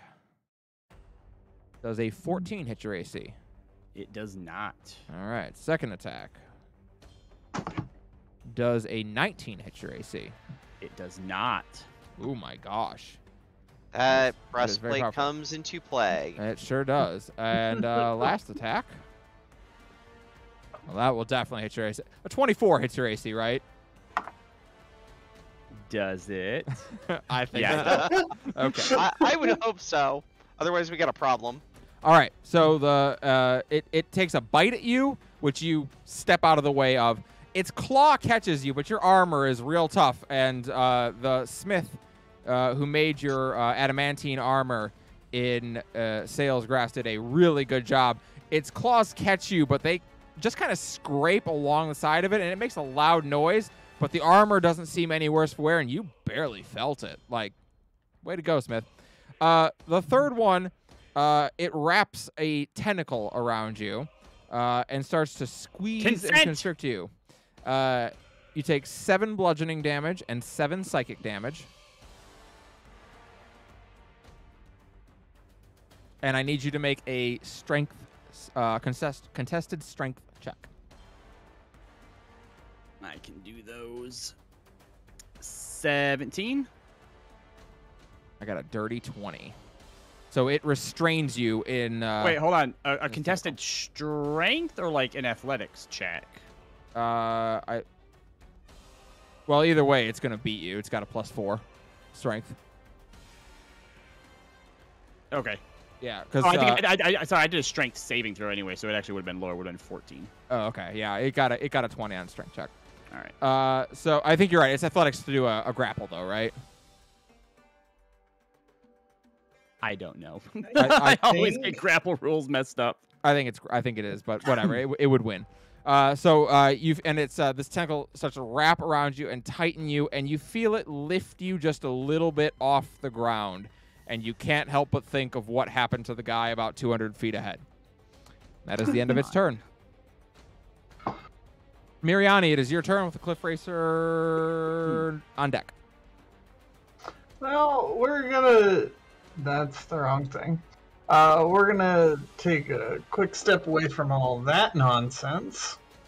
And we are going to cast Haste using one of my sorcery points to twin it and hit Rhea and Annalise.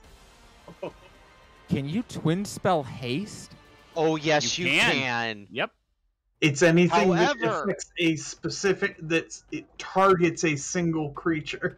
Yep. However, the rules on this are if she drops one, she drops both. Yes, that's true. But it's 3 sorcery points to use, right? Because it's the level of the spell for twin spell. You know what? I think that's correct. Let me double Yeah. check. I Yeah, think so. it's 3. Yeah, so 3 step. Okay. Okay, so indeed, yeah, you go ahead and drop haste on both Rhea and Annalise. Okay. That's Rhea, all I got.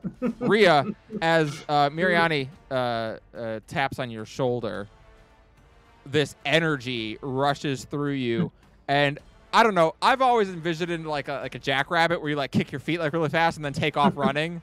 Like that's how I always envision haste. So yeah, you got the zoomies. A little bit of a crazy laugh out of Rhea. Annalise, who always has the zoomies, is real excited right now. She's a big fan. Just gave you a magical EpiPen. Yeah. All right. Epinephrine and adrenaline. All right. Well, the Cliff Racer's gonna run over, and it's gonna attack Annalise, that wretched bitch who just killed one of its friends. Remember, she gets +2 She to her has AC. plus +2 2 for- AC, yep. now. Yeah. Well, I rolled a 1, so I don't think it's gonna matter too much. All right, good job, Cliff Racer. You got it. Up on the ledges, all of you hear yet another bellow out from another of these monsters that appears over the top. Lost, alone. Join me. And it hops down. Okay, rude, first off.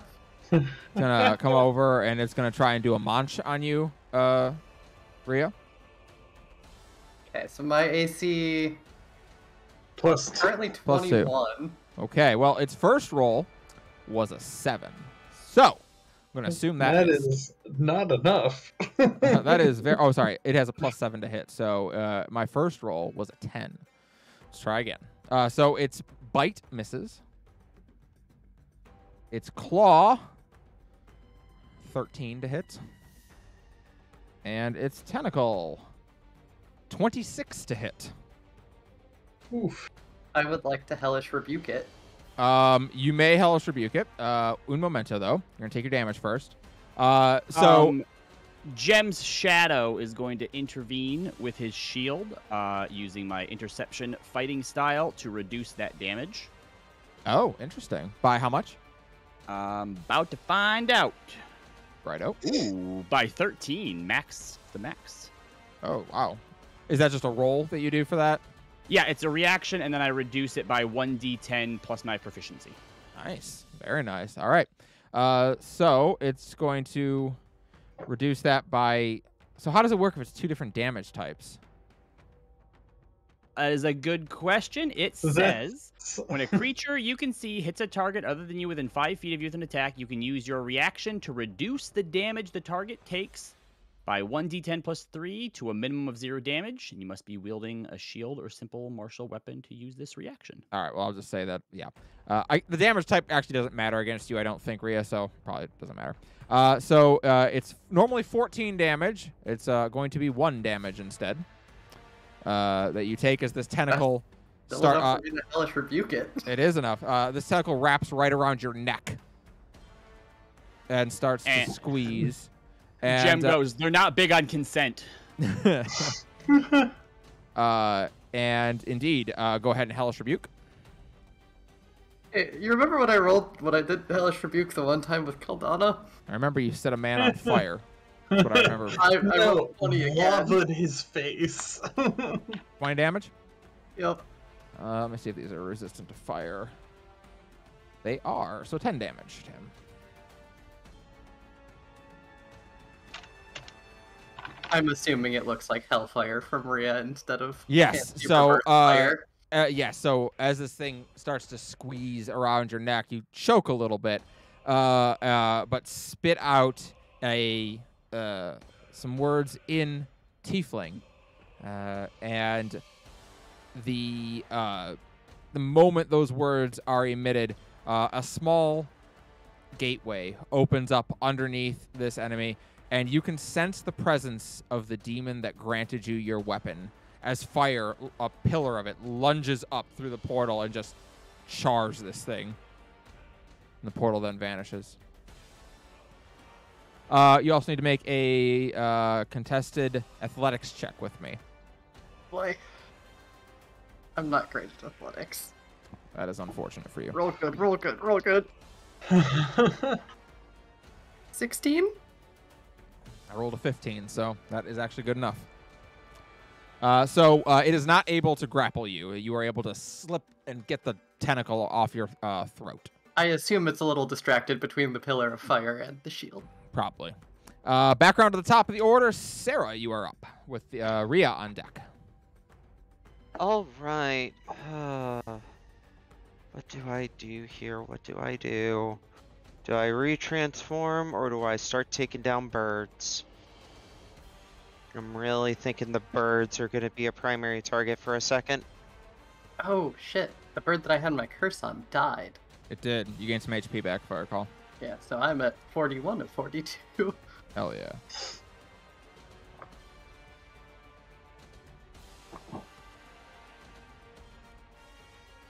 Oh, right. I have to actually keep track of this in both places.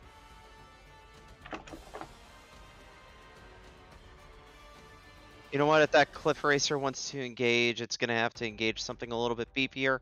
Wild Shape again. Dire Wolf. Let's just go with her ye old classic. And I am going to start attacking this bad boy right here because... Yeah, bite it in the ass. The demon is going to be a problem. Dire Wolf already has pack tactics, so I don't have to worry about anything with that. Nice. And I am rolling with advantage. Okie dokie. So, though this is not going to do much. And okay, so that's the first one. That is the second one. Both will hit. Both. All right, 14 so and either 16. one of those would hit. All right, I do Yep. not get multi-attack on that, by the way. That's just the advantage roll. Okay, got it. Yep. And then DC 13 strength saving throw makes it or it's prone. Consider or it's prone. Yep. Let's just brought a plate of dinner. 23. Whoa. All right. That is going to be a problem. That is all I have. How much damage was it total? Just 5 damage. 5. All right. Okie dokie. Is that all? That is it. Okay. Yeah, the bites have been terrible rolls. That was a double 1 on that roll, so that to give Yeah. you an idea. Rhea, you are up with a dead cliff with 2 dead cliff racers on deck. We're actually going to take them out of the order. I am going to. So hex Annalise is on deck. Okay. So bonus action, I'm going to hex this one. Okay. I'm gonna pick strength. Seems fair. Disadvantage on all ability checks with strength. That. And then I would like to spend a grit point to take a Deadeye shot, which gives me advantage to cancel the disadvantage of shooting it from melee. And I am going to use... Where is this? Hex.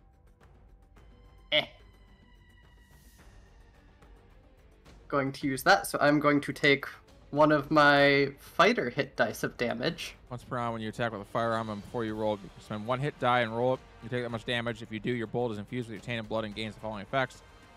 Mark a target with a Hexblade's curse. Roll 1 hit dice and add the total to the damage of your bullet using the same type of damage. Who gave you that? You did. I wonder. What a fucking nutcase. Looks at the busted ass weapons we got last night. Right? Note Yeah, we starts don't have noticing a anything pattern. busted like those weapons yet. Callie very much likes giving out cool toys. And she very much likes giving her villains cool toys. Yeah, I rolled an 8 on that. Fair dice, enough. so I'm losing a That- lot of blood to this shot. Yeah, Okay. please hit. So... That's a 19 on the dice, but I don't think my Hexblade Curse goes before it hits. It has to hit first. But I'm gonna say that probably hits if it's 19 on the dice. I would say so. Okay. Please kill this thing. So that's going to take a d10 of damage from my blood.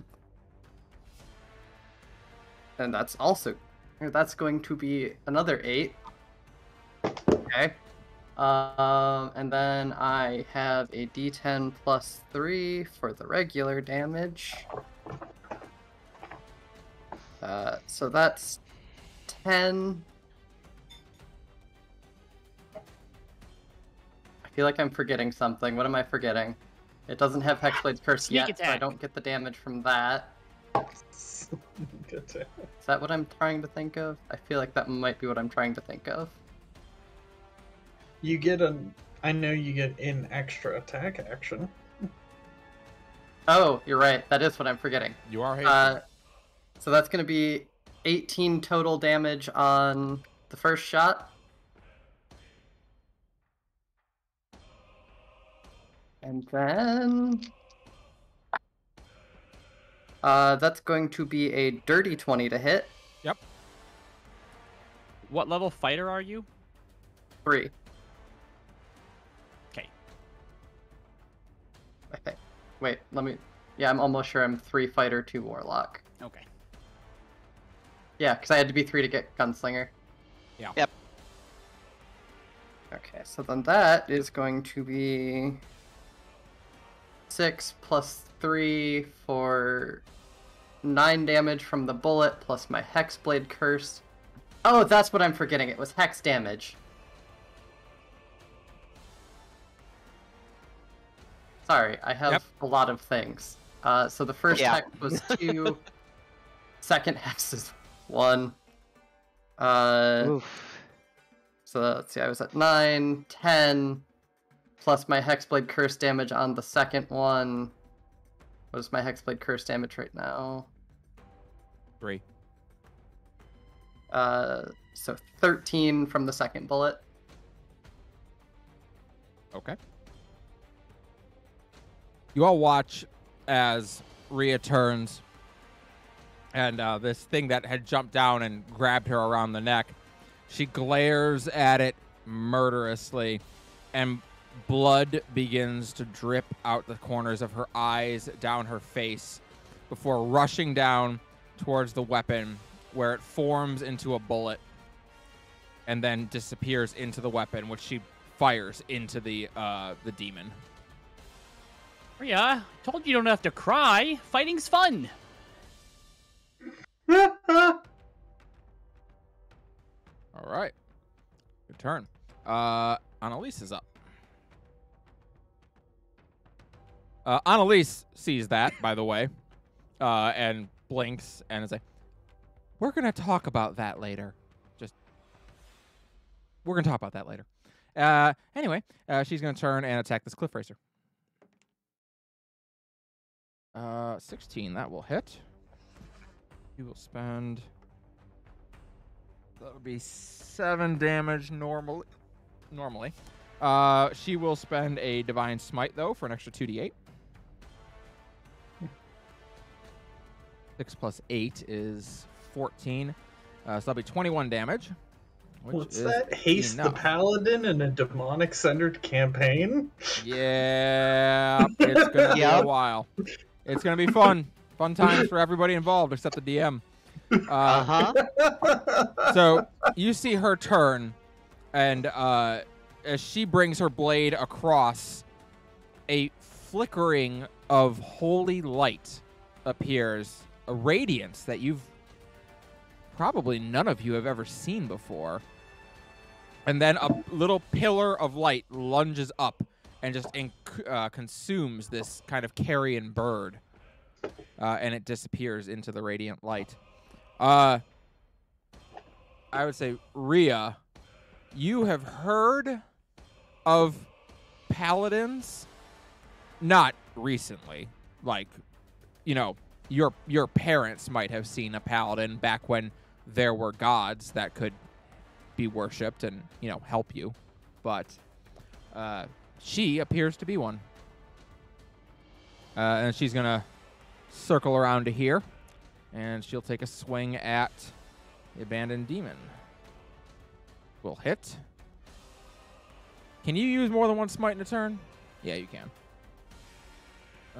She'll do believe that. it is a free action on the attack. Yep. So 3d8 total. Wow, Rhea, that's trash. All right. 15. Why 15, me? 15. Oh, sorry. Me and Annalise. Annalise, yeah. Nope. Shoot, that's not what I wanted to do. 51. So she is going. She brings down her blade and lays another smite into this one with that holy sword. And I'm hasted, so I guess I get to go again, right? Yeah. Man, Yup. haste is Time to stupid. make it hurt. You get another attack. All right. Well, haste is dumb. All right. Crit that shit. Oh, she did just crit that shit. Called it. I guess Fantastic. that's gonna be a level 2 smite, divine smite for that one, I suppose. So that's Yeah. 3d Shall dump all the 3d8, smite. 48, so 8d8. Jesus Christ. Yes. 8d8. A lot. Roll them. That's a lot of damage. That's a lot of damage. See this one. All right. 26. That's chunky. That was a big Oh, chunk. 2 1s in there. That's Yeah. Yeah, our garbage. damage rolls have been seeing a lot of 1s. Our rolls overall have been good, just not the damage. So after that one, you watch as she kind of buries the blade into it, and that holy light starts to emanate from inside of it. And I guess she will attack one more time. Maybe it's more pissed at her than me now. Oh, it will be after Oh, this. that last one was a nat 1, so I'm gonna say no, probably not. All right. This one, not looking so hot. This one not having such a good time. Other one still looks pretty healthy. Jem, you are up. All right, so Real Gem is holding on to the tentacle, is going to look over his shoulder at Shadow Gem and be like, it's dupes o'clock, and is going to swap places with him. And the teleportation between the two of them, now that you're a little bit closer, you know how when Mr. When Mr. Smith in the Matrix like takes over a body, the way that it kind of like shakes and like tremors. Yeah. It kind of does that for a minute, and that's like sort of what signifies that they're switching places. And then Gemini's gonna go, you got this? You got this. And gonna move up here and is going to The take other, a the swing. clone, does not Yeah. look happy with what is happening right now. And I'm gonna go ahead and use Great Weapon Master on this attack. Where's my attack at? All right. Come on, no whammies. Oh, all right. So that's It's over 20. Does that hit? Yeah. All AC right. is 12. Cool. Oh, okay. Then All right, that they are is not going hard to to hit, be 18 points of damage on the first attack. Alrighty. And then I will use my second attack, Great Weapon Master again. The 13. You said 12 is the AC. Yep. 13 hits. Ooh, just barely. Yeah, the birds actually have more armor than these demons do. And that is 20 on the second, all slashing damage. But you say they forgot to put armor on the Forgotten Demon? I have the abandoned Ew. demon. Oh, I thought it was Forgotten. Abandoned, yeah. Yeah, no, it's abandoned. Hmm. The as you hit the demon, the other demon didn't really say anything because it was except it roared in pain as the radiant divine smite came down on her. The other one though, as you slash at it, Gem, the other one goes, "Why do you hate me?"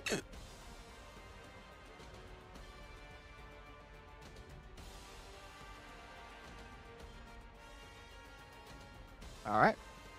That is Gem's turn. We're on to the Cliff Racer.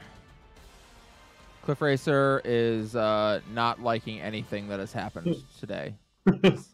This is some bullshit. This guy keeps jumping around into different places. Some lady down there has a divine sword, and that's not happening.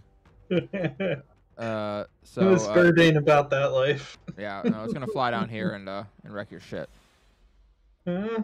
All right. Does a 24 hit? Yes. All right, that will be 14 damage. Oh, I'm sorry. You're just out of range for me to stop that. I should have backed up a space.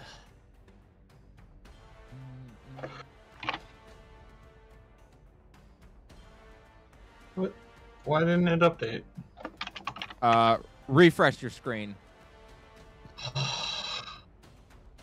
Oh wait, no, it didn't. It didn't update on mine either. Actually, Okay.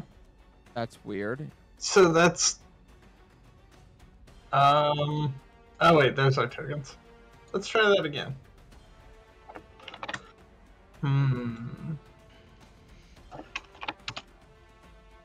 There it goes. There we go. I did it from the menu and it's fine. All right. And give me a concentration check. Oh yes. Let me just get it closed the pop up. I would like very much for that to fall because then you two will be slowed. That would be a problem. What Not is that? for me, it That's wouldn't. Constitution. Yes, con save. And I think the Right, I DC hope is you whatever have more damage it is, caster. right? 10 typically. Let me see. I pulled it up on 10 my is the different one. floor. Half, I think, right? 10 is the Yeah, floor, sorry. and It's half then damage. anything beyond 1/2 of the damage, that would be above 10. So So, it's say 10. if you took, so it's 10. Okay, per 10 contact. or 10 or half. Yeah, it is the greater of the two And values. that's a 15 on the die. You are That'll do still it. holding on to your, as you're harried by this bird, you're like, no, I'm not thinking about you. Get the fuck out of here, bird. Thinking about giving the scary lady zoomies. All right, it is back around to the abandoned demon, who is going to use its first attack.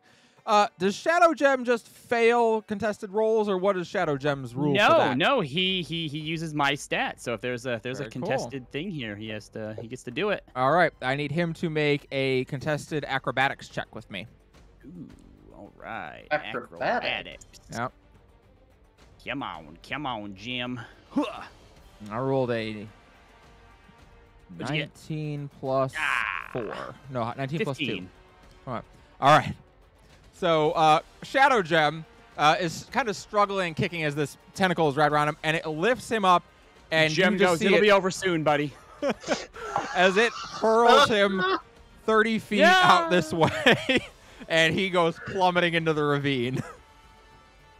And after 4 seconds passes, Jim goes, all right, it's over. Yeah.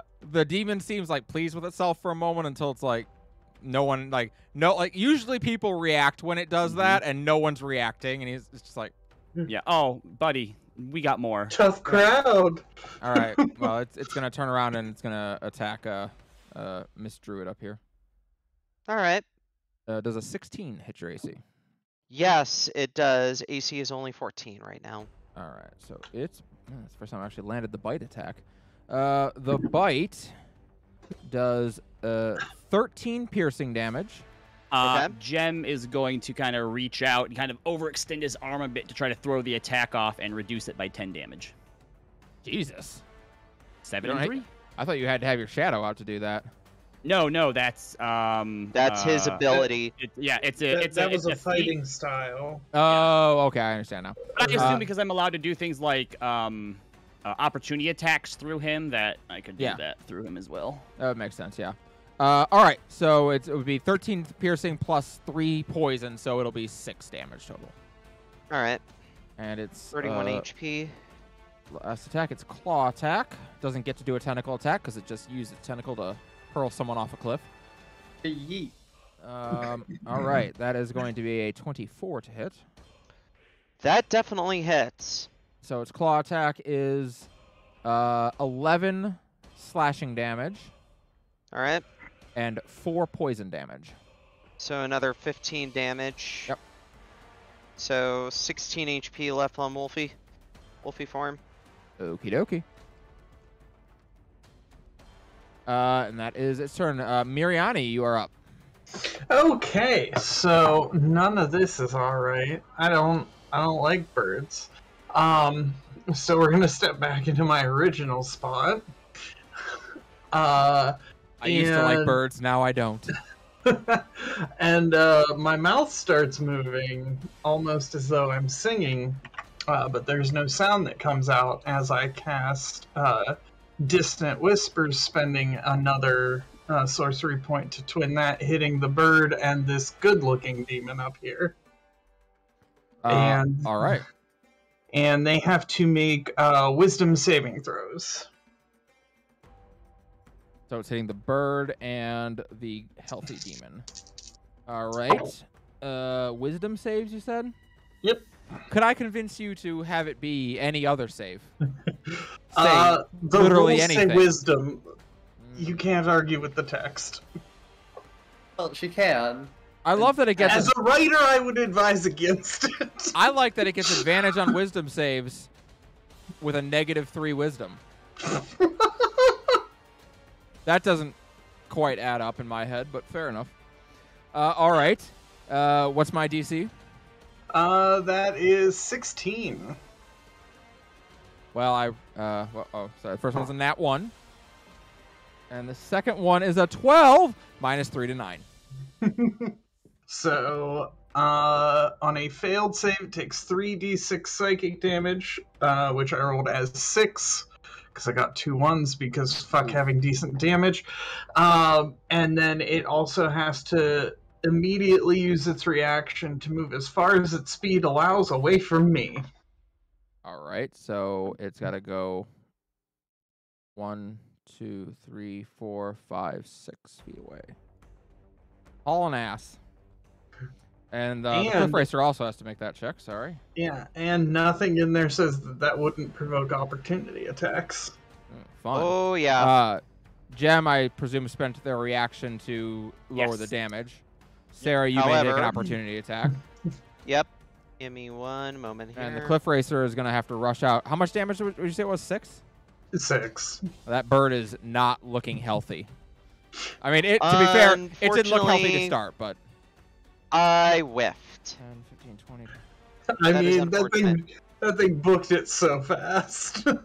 You're just like, it's gone already. Okay, it ran right past you. All right, good turn. Back around to the not so good looking demon. This demon, I can't say this demon has had a religious experience. Well, actually, it actually did have a religious experience. Very much did not like its religious experience. Yeah, no. It had one. It's just not a fan. Here's the thing. Scala definitely assured this demon at some point in its existence that there were no more gods There's no more radiant magic. There's no more holy shit to worry about. That garbage is gone. Right when it let its guard down. And how dare, like, why would it assume the dread demon of hatred, murder, and pain would lie? See, I feel like it would actually just be like, fuck, that's on me. Yeah, you know what? That one's on me. But you know what? It's been hurt before, and it's felt worse. But it is very angry at Annalise. It's gonna turn and look at her, and she goes, "Uh-oh." Oh no, Annalise, it's gonna be a bad day for you. She is going to take from the bite attack. She takes 13 piercing and 3 poison, which she's not happy about. She is very bloodied as this thing turns after she finally pulls the blade free from her last attack. It turns and just bites into her shoulder, and she lets out a scream of pain. And it's going to attack again. Oh, God, Annalise, I'm so sorry. Remember, she does have... Oh, never mind. 25 to hit. It's going to do... what was that? It was 11 plus 4. So slashing and then poisoned. Yeah. Oh, she's down to 1. She's hanging on. All right, Annalise. You got to dodge this one, honey. You got a 20 AC. You can do it.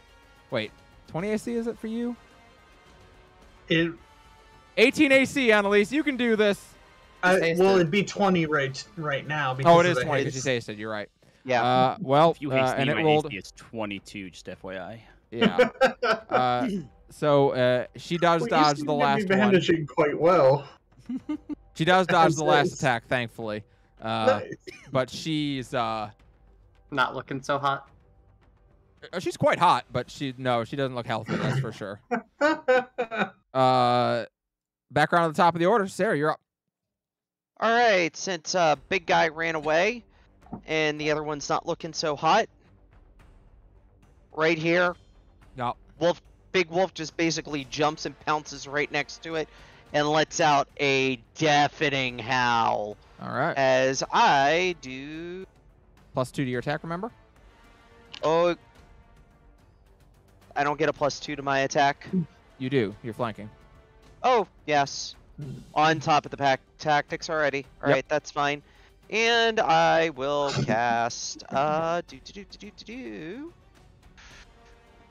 and you all will notice that this was I wish it would just let me prepare this thing. Give me 1 second.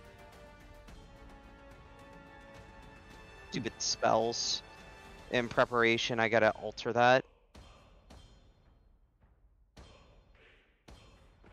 I'll take off Healing Spirit at the moment just so I can do this accurately. You see that, BCast, you don't know why. You don't see druids that do that in form. And time for biting. All right. Go ahead and do a munch. Mm-hmm. And then that's an additional +2 on that, so that is 15 to hit. Yep. And that will be 9 piercing damage and DC 13 strength saving throw. Or it is fail prone. That save, so it's not prone. It is now prone. How much damage was that? Just 9 piercing, and Wolfie is basically standing on top of this thing at this point. Yep. So you tackle this big thing to the ground that was just wrecking Annalise, and you pin it down and are just snarling at it. That's my turn. All right, Rhea, you are up. The demon has been pinned down next to you. No oppies. I'm trying to think. That doesn't. It cannot It's take off. prone, which would give me disadvantage, but I already have disadvantage because I'm in melee. Yep. You're already in melee, but you can also move away because no opportunity attack. Yep. Oh, yeah, that's true. Yeah, it's a 5-foot step that way, and I'm a blast. Doesn't it grant advantage though because you're? I think prone? so. Yeah, I'm trying to look Not up the. at ranged weapons. No, not for ranged weapons, right? No, ranged weapons, Right. that is the one downside. Oh, that's right. Okay, so I'm gonna step back and I'm gonna shoot it in the face. All right, shoot it in the face. What the fuck do I add yeah. to this? But you would get offsetting advantage for being within 5. No, it's disadvantage for ranged weapons within 5. Yeah. Well, that's natural. The actual prone condition, an attack roll against it has advantage if they're within Melee. 5 feet, Melee. and it has disadvantage. No, it just has an attack roll. Did they What? change that I am also confused. on the prone condition? And I thought for anything- sure prone gave disadvantage to ranged attacks. it gives it if to attacks at range. So further than 5 feet out, you have disadvantage. Oh, okay. Well, I'll just. Yeah. Oh, son of a bitch! Yeah, no, I'll that stay is. there then. I'll I just. thought that was only melee. Either that's a recent That- change, I was saying, it would or make hey, It Makes would more make sense. If you're at point blank range shooting down at something, you shouldn't get disadvantage. Right, exactly. that's let scenario. alone when it's fucking prone. Okay, that's a 15 But how- to hit. I That think I think it's just Um, because as a ranged attacker, you typically don't want to be in melee anyways. Yeah. So it Tim doesn't also come says up. that used to be only melee. That is a very recent change. Yeah. Must have come with multiverse. What is Fair enough. my. Okay, so my hex is a d6. Getting all of my dice together for this, so I have a d10 and a d6. Well, that's 6 necrotic from the hex. 6 damage from the pistol plus, or on the dice plus, I believe, 3. Yeah, so 9 plus another 3 from Hexblade's Curse for 12, so total of 18 damage on that shot. All right. So this wolf comes out of nowhere. Well, not out of nowhere, but comes up from behind as this thing is attacking Annalise and tackles and kind of pushes it down to the ground.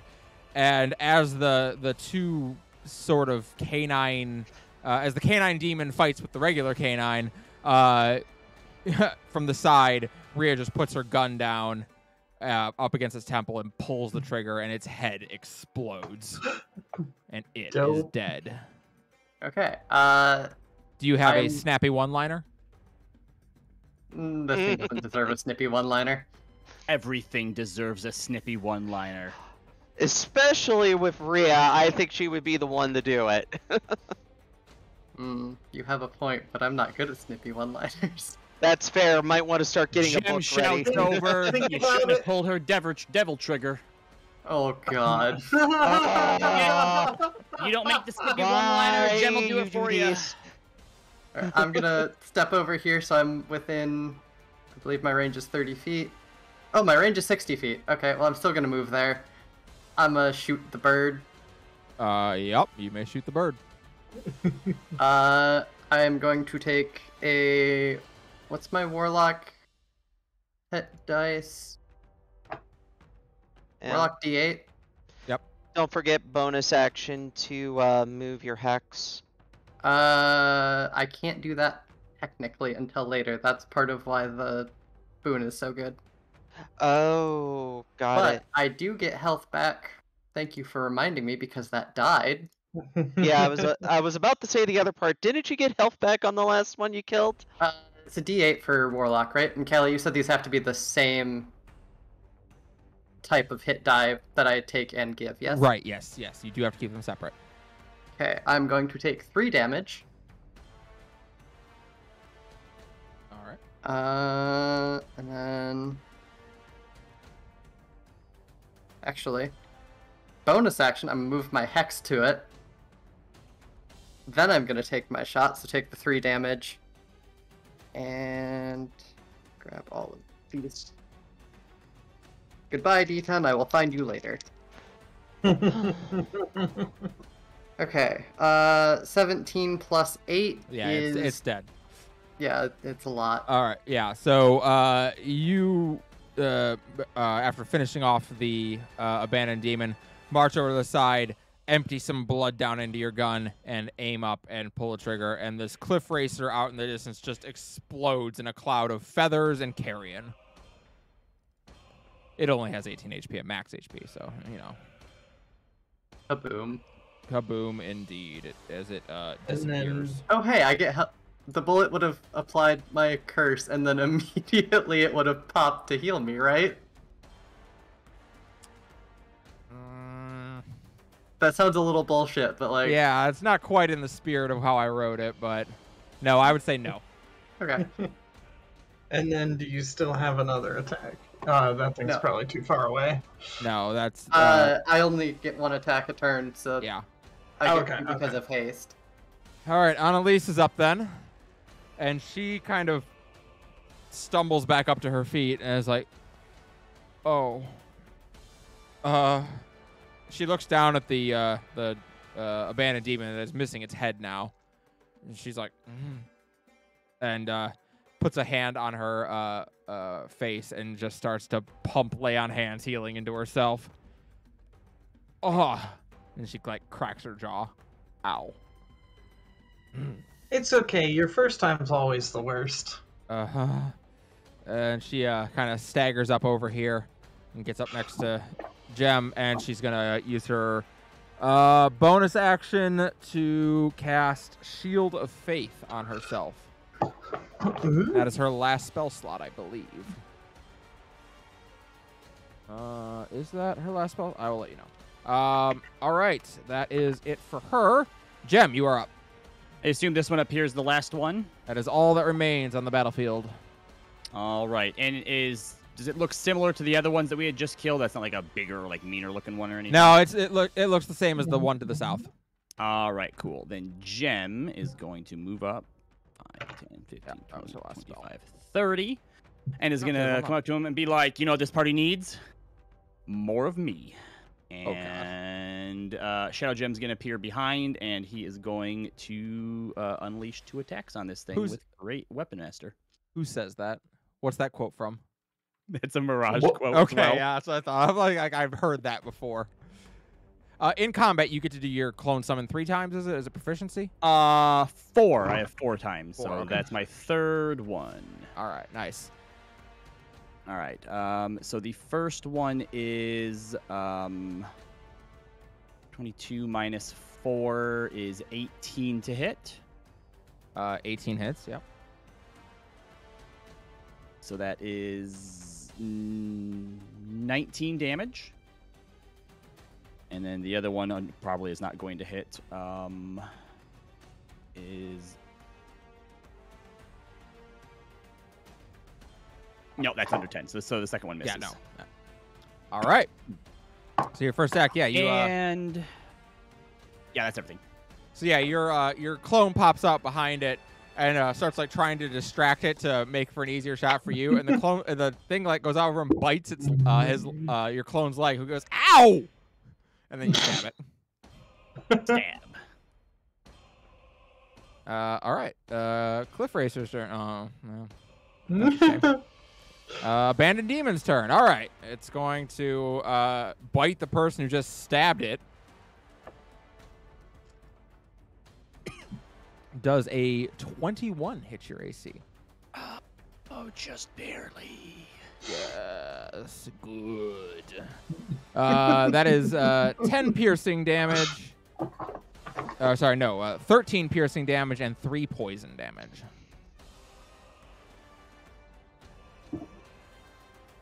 And then it is going to make a claw attack while it bites into your leg. You may feel a stinging sensation. Does a 24 hit your AC? It does. All right. That is going to be 11 slashing damage and 4 poison damage. One more go. Do good. Oh.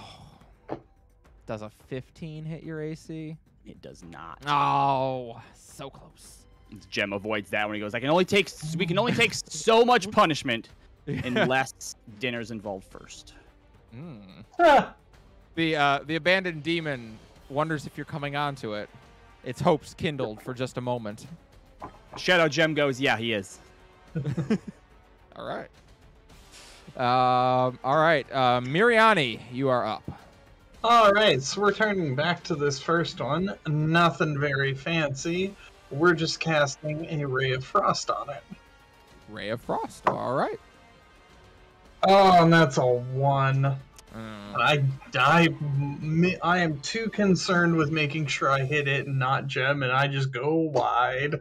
Jem, you see a ray of frost go whiz right past your head as it goes off into the crowd up ahead, and you hear the rookie from earlier go, "Ow!" Yeah, no, don't worry, Miriani, we got this. That's it. Alrighty, Sarah, you are up. Back to the top of the order. All right, that is a perfect 50 feet away. Nice, So dire wolf speed is 50. nice. So that will work. And Angro I will pupper. be on this thing's flank. So time to bite. Try and make this thing at least prone. Okie dokie, go for it. Become So hurt. advantage, and then another +2 on top of that. So that is a critical hit. Yep, sure is. Yep, and that will be a... Oh. Yeah, buddy. So that is a 8 plus another 10. So 18 damage for the critical hit, and then the DC 13 strength saving throw. 14. So we will stay It sadly makes it. Womp womp. 18 damage, you But- said? 18 damage. Yo, my man's is not looking good. Good. That's the idea. Oh, okay. All right, Rhea, you are up. Is it prone? It is Nope. not prone this time. It Oh, is not excellent. prone. So time to shooty. I will be right back. Yeah, I don't actually need to, but I'm gonna walk forward just to make sure I have, like, better line of sight. Take my first shot. Actually, no, I'm gonna bonus action move my hex to that. Yeah,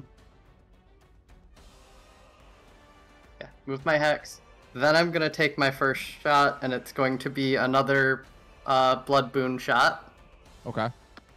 Oh boy, I take 8 damage. Yikes. You're doing a spooky to yourself. Math. So D10, D8, D6 plus that.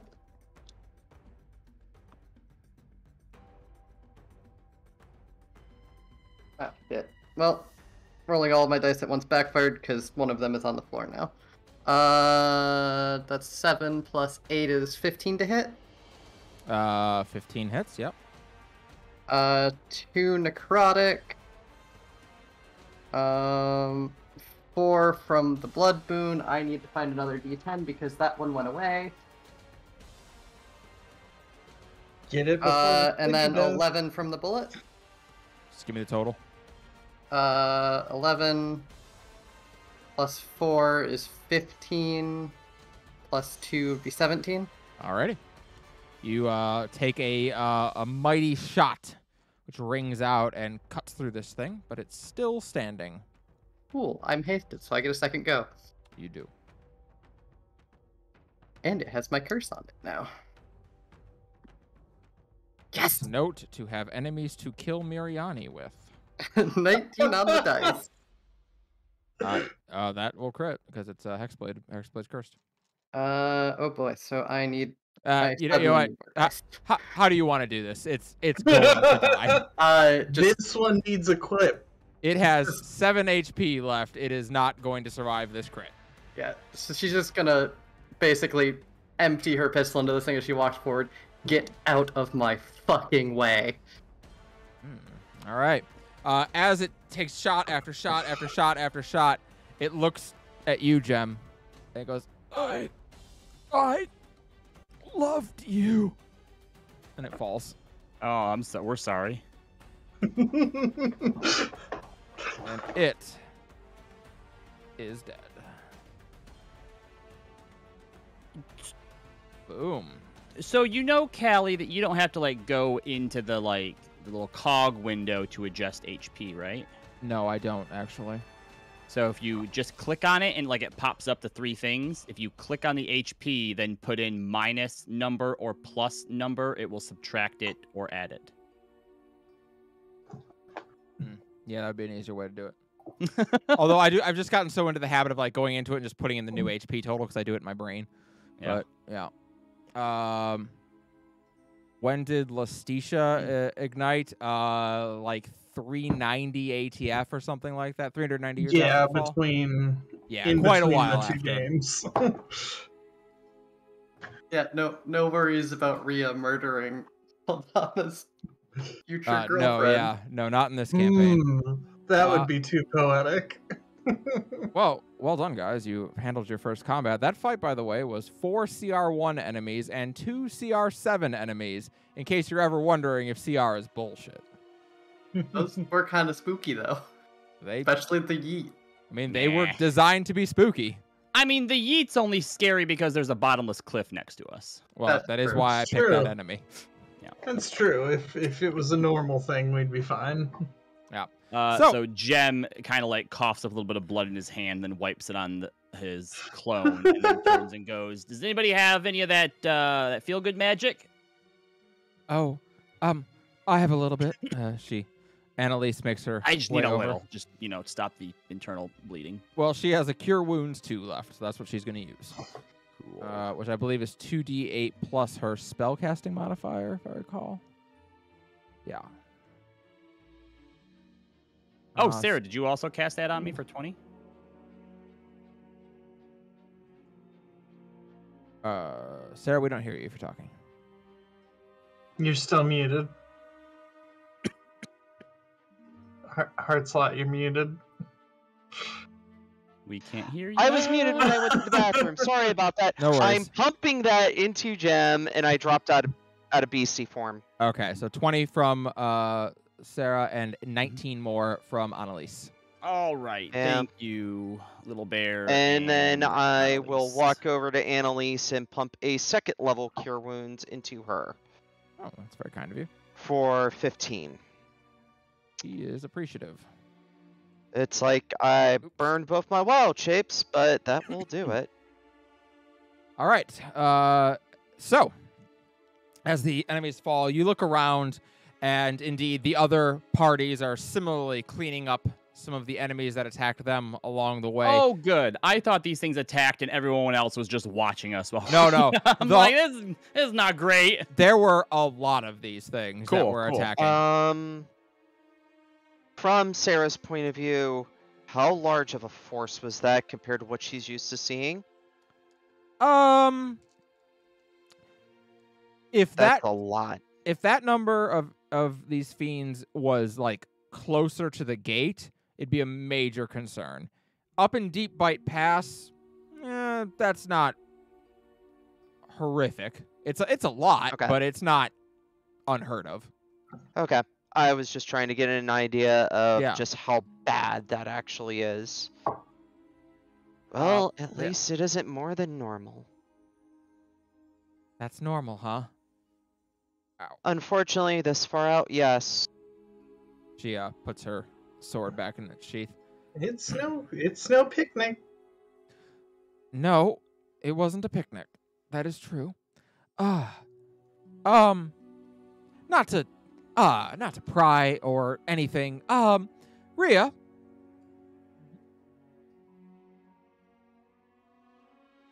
Raises an eyebrow. No, no, it's nothing. It's just what? Neat trick. Seems we all have our own Are tricks. you talking about the crying blood thing? Yeah, she cried blood into her gun and it shot. Yeah, you used to that after the first, few times. She just starts shaking her head. No, you don't. Mm-mm. No, I mean, you haven't. You've only seen it once, right? I saw it a few like times 4 in that fight. times. Oh, well, a few more times you'll be fine. I don't want to be fine with that. Though Anyway, that is an interesting ability. It did at least get us take care of all the birds, and It seemed quite effective. between you and Rhea, Annalise, no offense, but you both cleaned up pretty good. yeah. Yeah. You know how to hold your way in battle. Oh, I think Yeah. we all do. So I think we can at least take care of ourselves, and I'm guessing the numbers got slightly thinned out looking around at all the other parties, but not by much. my ladies watch over me in battle. Ladies. Flora and Fauna. Oh, she covers her mouth. She whispers, Flora and Fauna. No reason to whisper it around me. After a few moments, Captain Luca starts, gets everyone reorganized. Everyone assesses fallen. About 6 people died in the encounter. Some of them flung off the cliff. Some of them just murdered. But there's a moment of, a solemn farewell to some.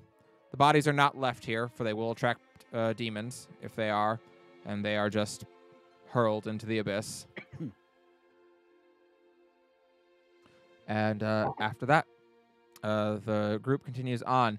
There is about another hour's trip along this rock side. There is a entrance into the rock side, and that is where the parties begin to turn and feed into this tunnel in the mountain. Sarah, this is the furthest you have ever gone, is to this entrance. You understand that as this further into this mountain, there is a path that will lead you out to the other side, but this is as far as you've ever gone.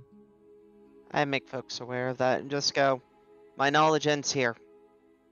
Those of you who came across the other way, you remember this vaguely. There was something like a mine shaft that you'd entered into that eventually broke off onto this passageway.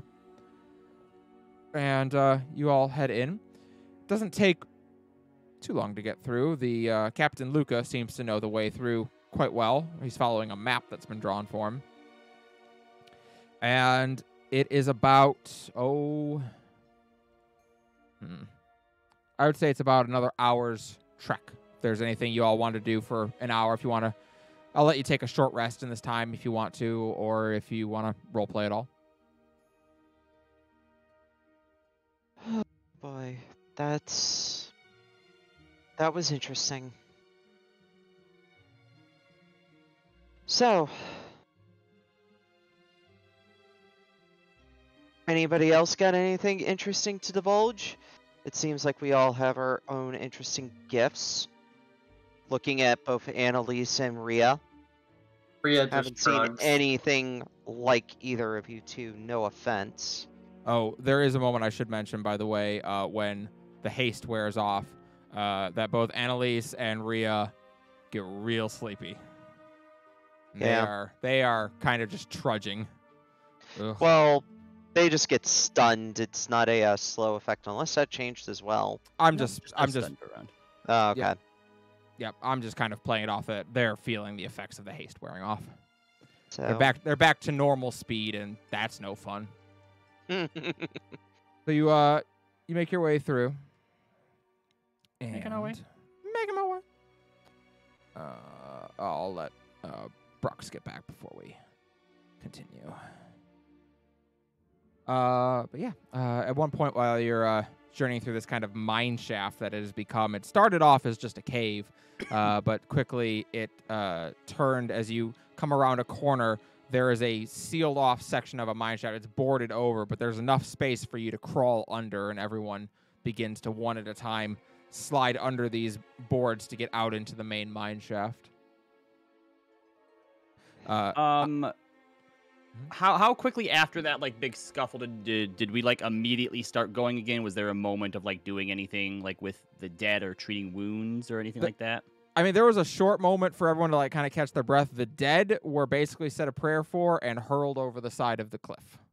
All right, so not long enough for there to be like a short rest or anything though. You can take a short rest on this trip if you want. That's fine. Okay. I'm absolutely doing that. yeah, I can take a quick breather and I'll see if I can just burn a hit die. Yep. Yeah, just like slowly rubbing the blood off her face. That'll work. I'm back up at max. All right.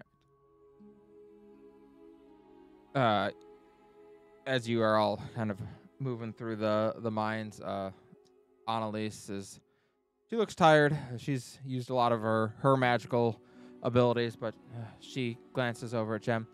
So, how long have you been able to do all of that? Oh, the me thing? Uh-huh. As long as I can remember. Okay. How long has it been, Rhea? 10 years? What, how many? No, is that too long? That might be too long. Do they feel pain?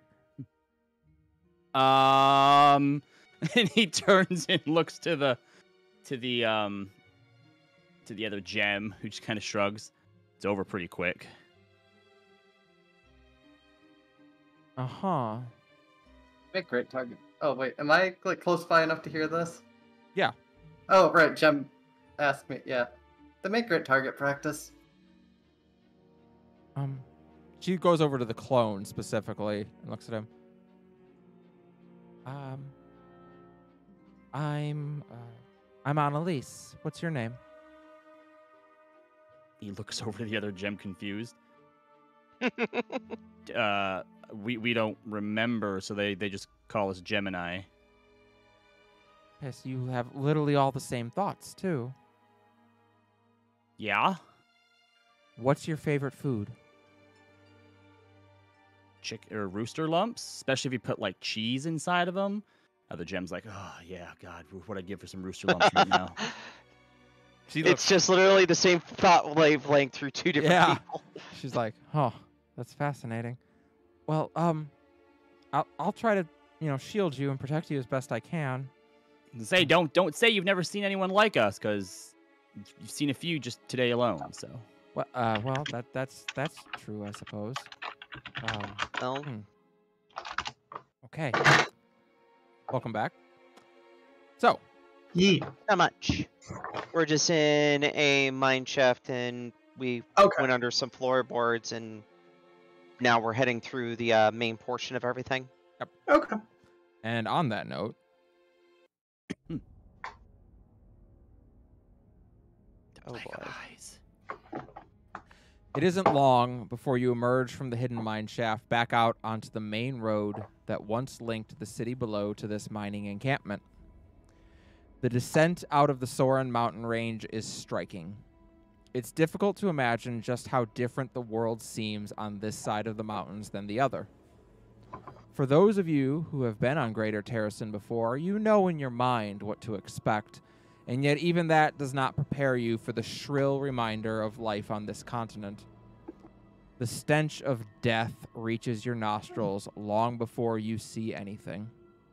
The feeling of eyes upon you and the unshakable weight of things that have happened here make it hard to focus. Around the final bend in the pass, you finally descend into the ruins of a city now only known as Disobedience. All along the worn dirt path, there are gallows constructed of bone, with rope made of decayed mortal flesh and hair. Each of these gallows along the road that Scala renamed Punishment has a skeleton hanged from it, now decades old. They come in all shapes and sizes, man and woman, human or tiefling, adult or child. None were spared. And yet, the only way to proceed is to walk down this road, as the ground outside of it is covered in an inky black tar, giving off noxious smells that make the mind faint, and also block access from reaching the gallows. The ruins of Disobedience itself are just that. Hollowed out buildings, collapsed walls and roofs, nothing that could any longer pass as shelter. The farm fields outside the city have been heavily salted. They will not grow anything for hundreds of years. The small lake just to the east of the city gives off a deep green color, and vapors rise up off the top of it. This place has been made truly unlivable.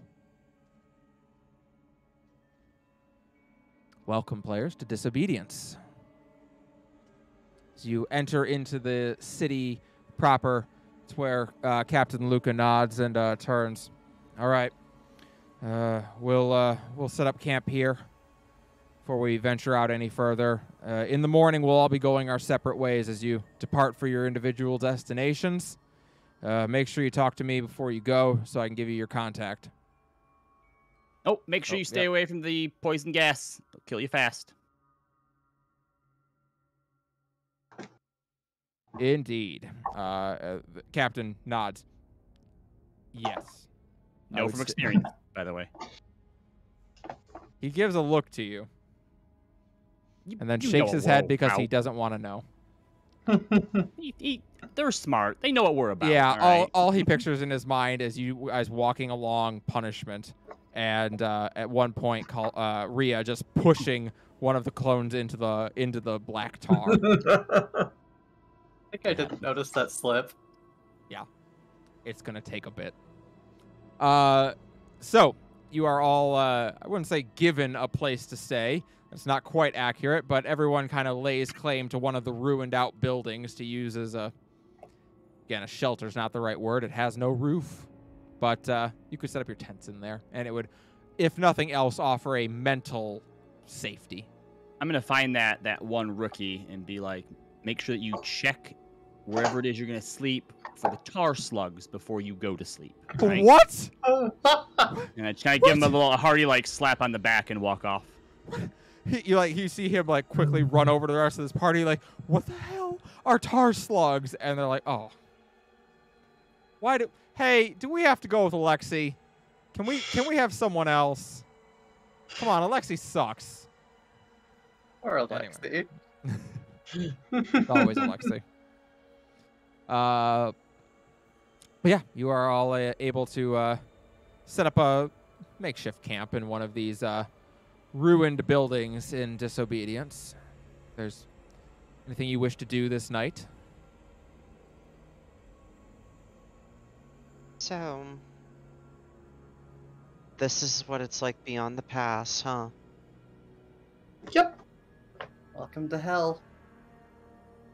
The stories I was told do it no justice. Annalise is looking up and nodding. Yep, pretty much how we left it. Doesn't get any better. I mean, it gets a little better than this. I mean, not all of the places have been made like this, but yeah, it's not great. So how did you, looking at Annalise, so how did you get over the first time? Oh, well, I followed the wolf over, actually. I guess that doesn't make a whole lot of sense. So, I was in River's Meet. I was trying to, someone in River's Meet had gotten onto the bad side of one of the guards there, and they were gonna probably die. So I stepped in to intervene. I didn't have any of my powers yet. That hadn't happened yet.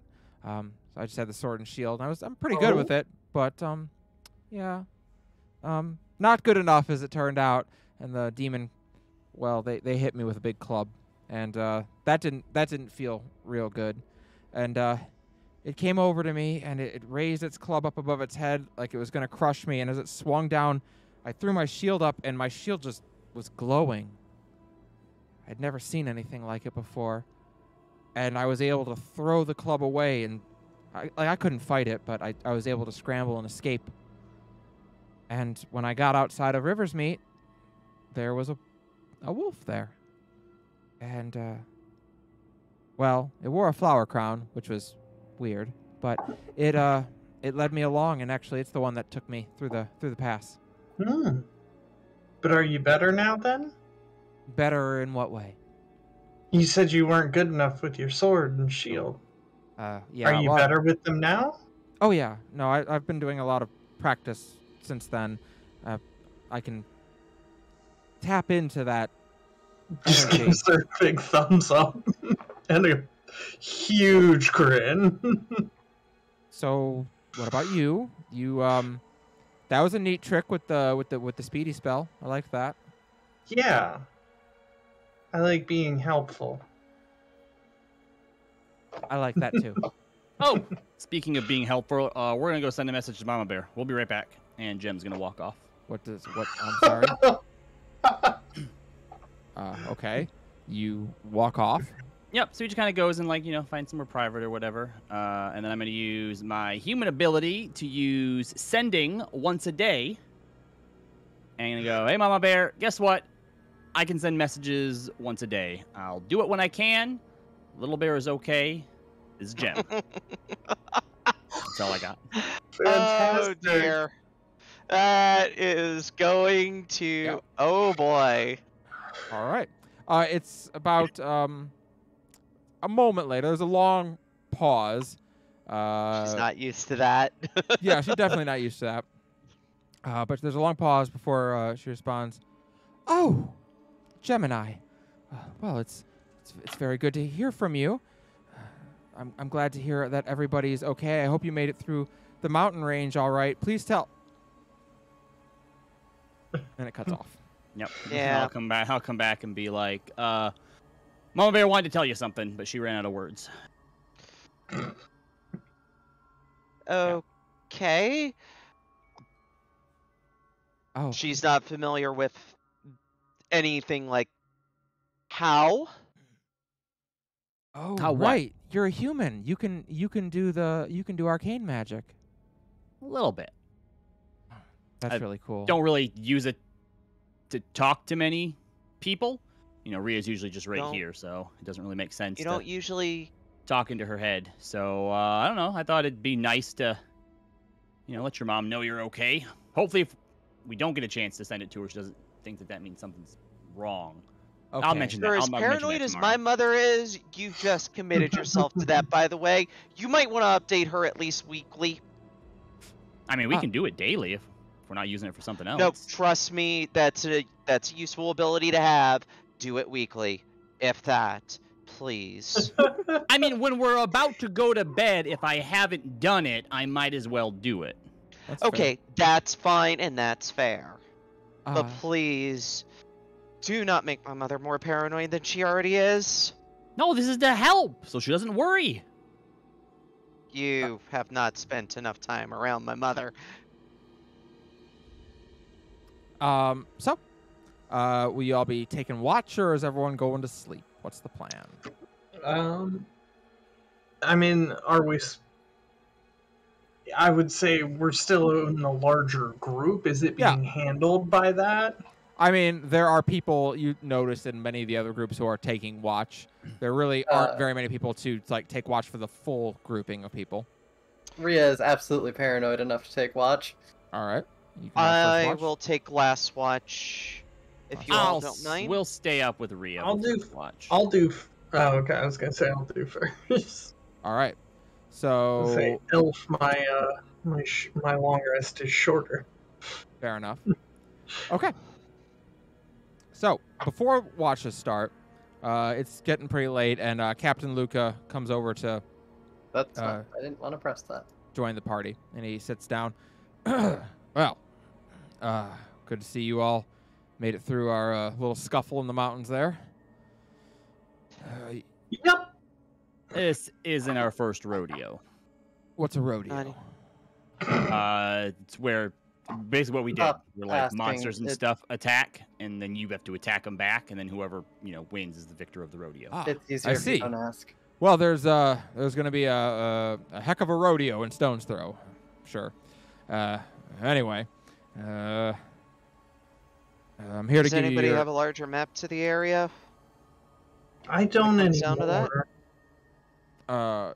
I'm sorry. When you say a larger map, what do you mean? As in asking if anybody has a larger map, so is my character's not familiar with the A terrain more out here. Oh, yeah. specific. So yeah. You are given as a party the world map that you can see right now in Roll20. Okay. So My character's basically looking at that then, trying to figure out routing Yep. to stay off the main roads. the Stone's Throw, unfortunately, requires you to get across the Northern Divide. Easiest way to do that is in River's Meet. Luckily, Riversmeet is pretty easy to get into these days. It doesn't have any walls anymore. So We're gonna avoid Riversmeet completely. I don't even want to traverse cities until we get the Stone's Throw. Well, We can handle that. That's a big river you're going to have to get across then. Yes, and she just looks and goes, not even a problem. Okay. Well, it is. That's why they need all the bridges. It is entirely up to your purview how you get there. All I care about is that you get there in a timely fashion. As long as the party doesn't mind an underwater trek. Ooh, that sounds interesting. But at least kind of whimpers a little bit. Water? Yes. Okay. Under it. Going through and trudging through the surface of the water. You'll be able to breathe. Don't worry about that. I can take care of that, no problem. That's fine. Great. But unless you want to walk on top of it, and that's a little bit harder, might not have enough time to do that, but I can support that, no problem. Very well. It's a warning for those of you who've not been. The Northern Divide is a pretty large river. It's 2 miles across. Oh. Yeah. So, be prepared if that is the route you're going to go. As for Stone's Throw, it is our information as far as contact goes for the remainder of the resistance is not as great as I would like it to be, but we do have a little bit for you. Our understanding that what remains of the Stone's Throw resistance, and to be clear, it was one of the first destroyed, is being run by a person known as the Fae. Annalise kind of perks up at that. I'm sorry? The Fae? That's what they call themselves, yes, the Fae. Code names. Yes, indeed. We don't have a description of what they look like, but they're known to operate out of the... Looks at his sheet again. The Petrified Weasel is an inn in Stone's Throw. The only one to my knowledge. There aren't very many in that city. The city isn't much more than basically the Dragon's Breath Forge and, well, some housing.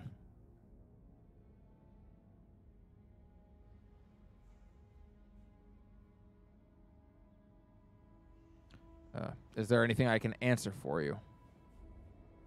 Well, that definitely helps. We know our contact then. Anything to know of what our contact looks like? Any additional information? How to reach them. Well, the easiest way to reach them would probably be to carefully ask around in the Petrified Weasel. Be careful, of course, who you talk to. You never know when you're going to find a informant to Skala or a spy. I don't have any updates on what they look like, save for that I know their hair is pink. Speaking of, we have some tips for you that you can pass around to all the other little platoons and whatnot, too, that might extend their life expectancy. If they see me or us anywhere, it's not. And go the other way. I'm going to need you to expound. There's more versions of him. They're Yeah. evil. Yeah. I've seen 7 versions of you today. Yep. Are they Yeah, evil? the sentient ones are not great. They're sentient ones. Well, he looks to Rhea. Or sentient too. The other ones are more permanent, we'll say. If they think that they can handle them, by all means, do me a favor, take them out. But they're probably better off just going the other way. That might be I see. better that we're not going to go through any of the main cities then. Because there and could be they a blanket rule of if they see him, period, outside of this camp, kill on sight. I don't think that they have what it takes to do that. When Rhea and us first met, that's what we were doing, is killing one of me. And it took a lot. I see. Noted. I will send a note around to the other groups. That So if they they're see better you than to you keep- are. if they see you to kill you Uh, or I run. mean, running's the better option. Also, let us know at some point, if possible, where they are, and then we'll go and kill them. Or we will at least. They don't have to. Very well. I will. I'll do my best. All right. I will pass the word around. Thank you, Jem. And no, they're not better than we are. We're alive. They're dead. Technically, they're alive too right now. No, The other living versions of you. but not the ones that we killed. Oh yes, but there's still other ones that are Right, alive. but we're Okay. saying that the ones that we've killed are no longer alive. Okay. There's still more, but they're not Some the of them ones that did we take killed. both of us, so they would be better than you alone. No. Oh, that's true too. Captain Luca nods. This has been enlightening, and he gets up, and he bids you a good evening and leaves. So we'll go into our watches. First watch is Rhea and Gemini. You can both give me a perception check. Before you start, though, Rhea, Annalise, kind of like scooches over next to you. Detect thoughts. What is that? Is that surface level thoughts? Yep, to start with. Curiosity is her surface level thoughts, I think. She is wondering a question and is trying to think of the best way to ask it. Oh boy. Okay. Do you push deeper? Not yet. She makes sure that like Jem can't overhear and just like kind of leans in. So? So? What? Just it's fine, just between us girls. If you're gonna ask a question, just ask the damn question. Okay. I mean, I know we were teasing about, Sarah and Jem, but you two, right? Oh god, no. It's I'm okay. gonna push deeper. I have no Okay. idea what my spell casting modifier would be though as a fighter. Wow. I think I if actually you listed just- in the ability, but I think it's your charisma. Oh, in your flickers of divinity thing. I think it'll it say, might be when listed it's in supposed there. to use. Okay, If it's not, I'll add it because that is something that would be needed. If it is, it's not going to be hard to beat. Human, where are you at? There Yep, you are. charisma is your spellcasting. Oh boy. Oh boy. The All right. spellcasting modifier is like 8 plus ability plus is it proficiency or? Yeah. 8 Yes. plus ability plus proficiency. Yep. Well, in that case, she has to beat a 12 12, and that is a wisdom. wisdom save. Okay. Oh boy. Well, I'll tell you what. Her, Paladin. well, her wisdom is pretty good. It's a +5. So she got a +8 Yeah. wisdom save. Here we go. Fuck. That would be a 10 total. Right. Wow. It is a deeper then. 2 Dice plus 8. strike again. All right. So as you probe deeper into her mind, she has been watching the two of you bicker like an old married couple, and it has finally clicked in her mind what is actually going on here. No. She has realized that you, Jem, and Rhea are a couple, and you've been traveling together for a while. No. It's no. so obvious. She is very convinced of it. But she's looking at you, Rhea, as you go, "Oh God, no!" And she's like, well, "No, it's okay. You can tell me. I'm not gonna. I'm I won't gonna make fun." shift over to Rhea now. Rhea, you feel Jem shift up onto her other side, I presume. I don't think that she would feel it. They only feel it if they... detect thoughts shift, not like physically shifting. Yeah. I can shift detect thoughts onto a new creature. Got it. Okay. Rhea, what are your surface level thoughts right now?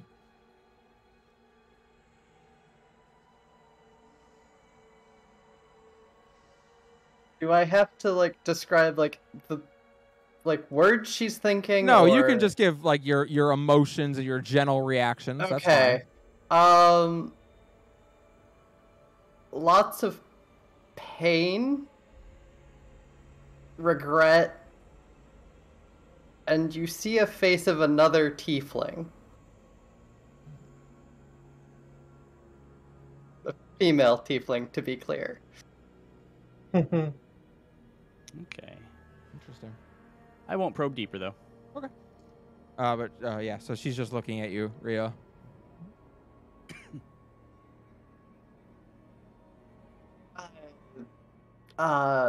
Prefer the feminine to...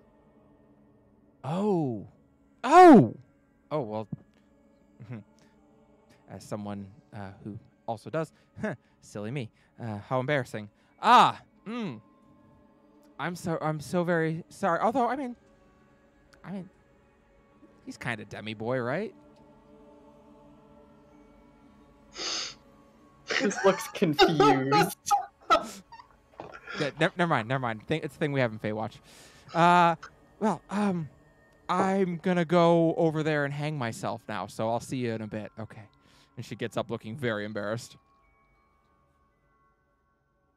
We don't know if that was more embarrassing for her or for you.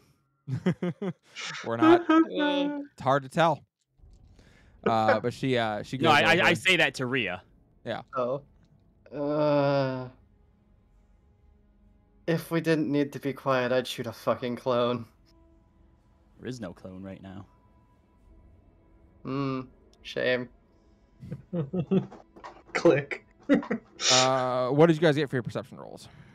We didn't make them yet, because you said before that. That is a 12. 14. All right. Your watches pass mostly uneventfully. You occasionally will see someone get up to, use the bathroom, or some of the other groups that aren't really asleep yet. They're still drinking, and some of them are playing music, not loudly but quietly. But it's relatively, it's as peaceful an evening as you're ever going to have in Disobedience. What do you think the odds on all of them surviving this is? You want to take bets? Because I do not have a lot of money right now, and I would appreciate some action in that department. She's gonna point out specifically the ones that are playing music. Dead. No, I mean in our group. The druid hasn't even been over on this side of the mountain before. Well, I think the real bet is how fast does this side break them. Yeah, plus, unless she's going all bare and stuff, most of the stuff out here could eat her in one bite. Do you suppose what happened if she went all bare inside of something? That would be interesting.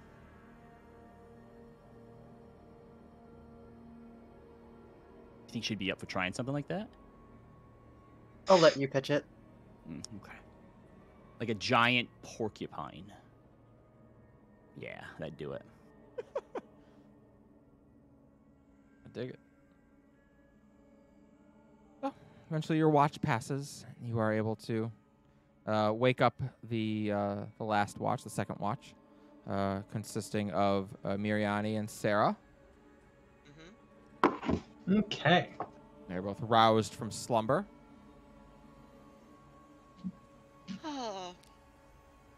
Ria, Jem, you two are able to go lay down and go to sleep.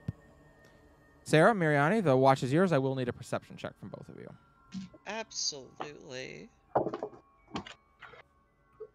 Well, that's shite from me. Even though for me that's shite. Good old 3 + 7. That is a 19. All right, very nice.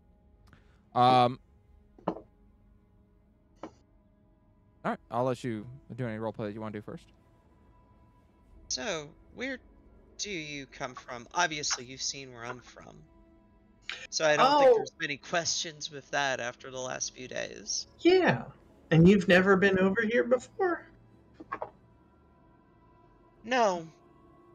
To be perfectly honest, I heard the stories from some of our more experienced members who have at least been this far out, but my oldest brother included. But there's only so much you can describe this hellscape with words. Yeah, words are hard with it. But I'm from a place that doesn't exist anymore. It's part of the God's Fall Wastes now. It's how I know things about that. happen here. Would I, as a character, know about the God's Fall Waste? That's an interesting question. Callie? Would Sarah know about the God's Fall Voice? True. Yes. Outside of like in passing mention. Yeah, having I it think mentioned. I think you've heard of them, but I wouldn't say you know much about them. Yeah, because the further you go out, the less likely you're gonna get a traveler Right. from that location. I mean, it's pretty unlikely to get a traveler from the God's Fall Waste anyway. That's pretty unlikely. Most Yeah, people who go there do not come back. fair enough. Unless they're a demon, in which case you will. If you get a demon, they're very likely from the God's Fall Waste. That's fair. I only know of the stories of demons coming from there. Not much, if anything, of living people, so I consider you a first in my book. Oh, well, I mean, it's more complicated than that. Like, I don't come from there. My home got turned into there. Okay, so where are you personally from? I don't remember. That's rough, buddy. That is fair. I'm not gonna pry any harder there. It was a bad night.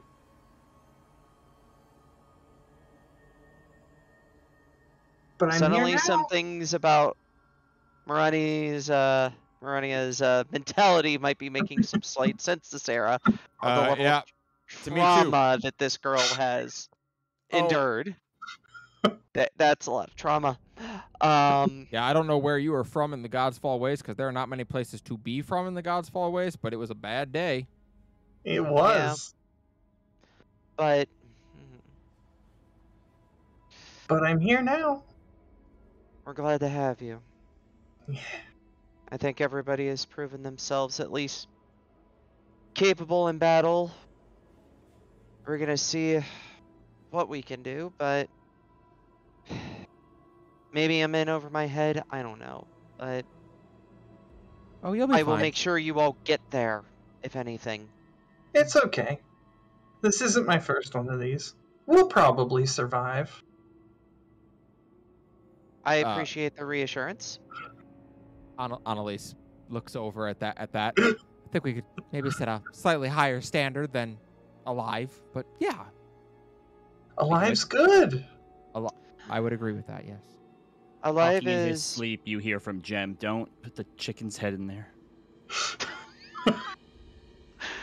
just a small little crack on Sarah's face as she's just laughing at that randomness, and I think we all needed that. But no, when it comes down to traversing terrain of various forms outside of those mountains, you won't find many people better than me of getting a group through a bunch of terrain. I'm good in the cities. Good. I'll need that. I've never been to a city. Well, this is outside of Dow's grasp. This is it. So Now, I'll need the help in this place is kind of learning. bad. I mean, there's not many better, but this one's bad. Fair. Yeah. Feywatch isn't quite. I mean, we're occupied. It's not great, but it's not like this. Yeah. No, I think the name of this place being called Disobedience says Mhm. enough. Yeah, And given this is where the resistance made their final stand. I've heard the tales, Hmm. and let's just say some of our more experienced members and druids and hunters have might have been part of or have beaten back some larger incursions that have come out this far. Mm. Nothing I have been involved in, but yeah. Fascinating. Well, now you can go back and show them something.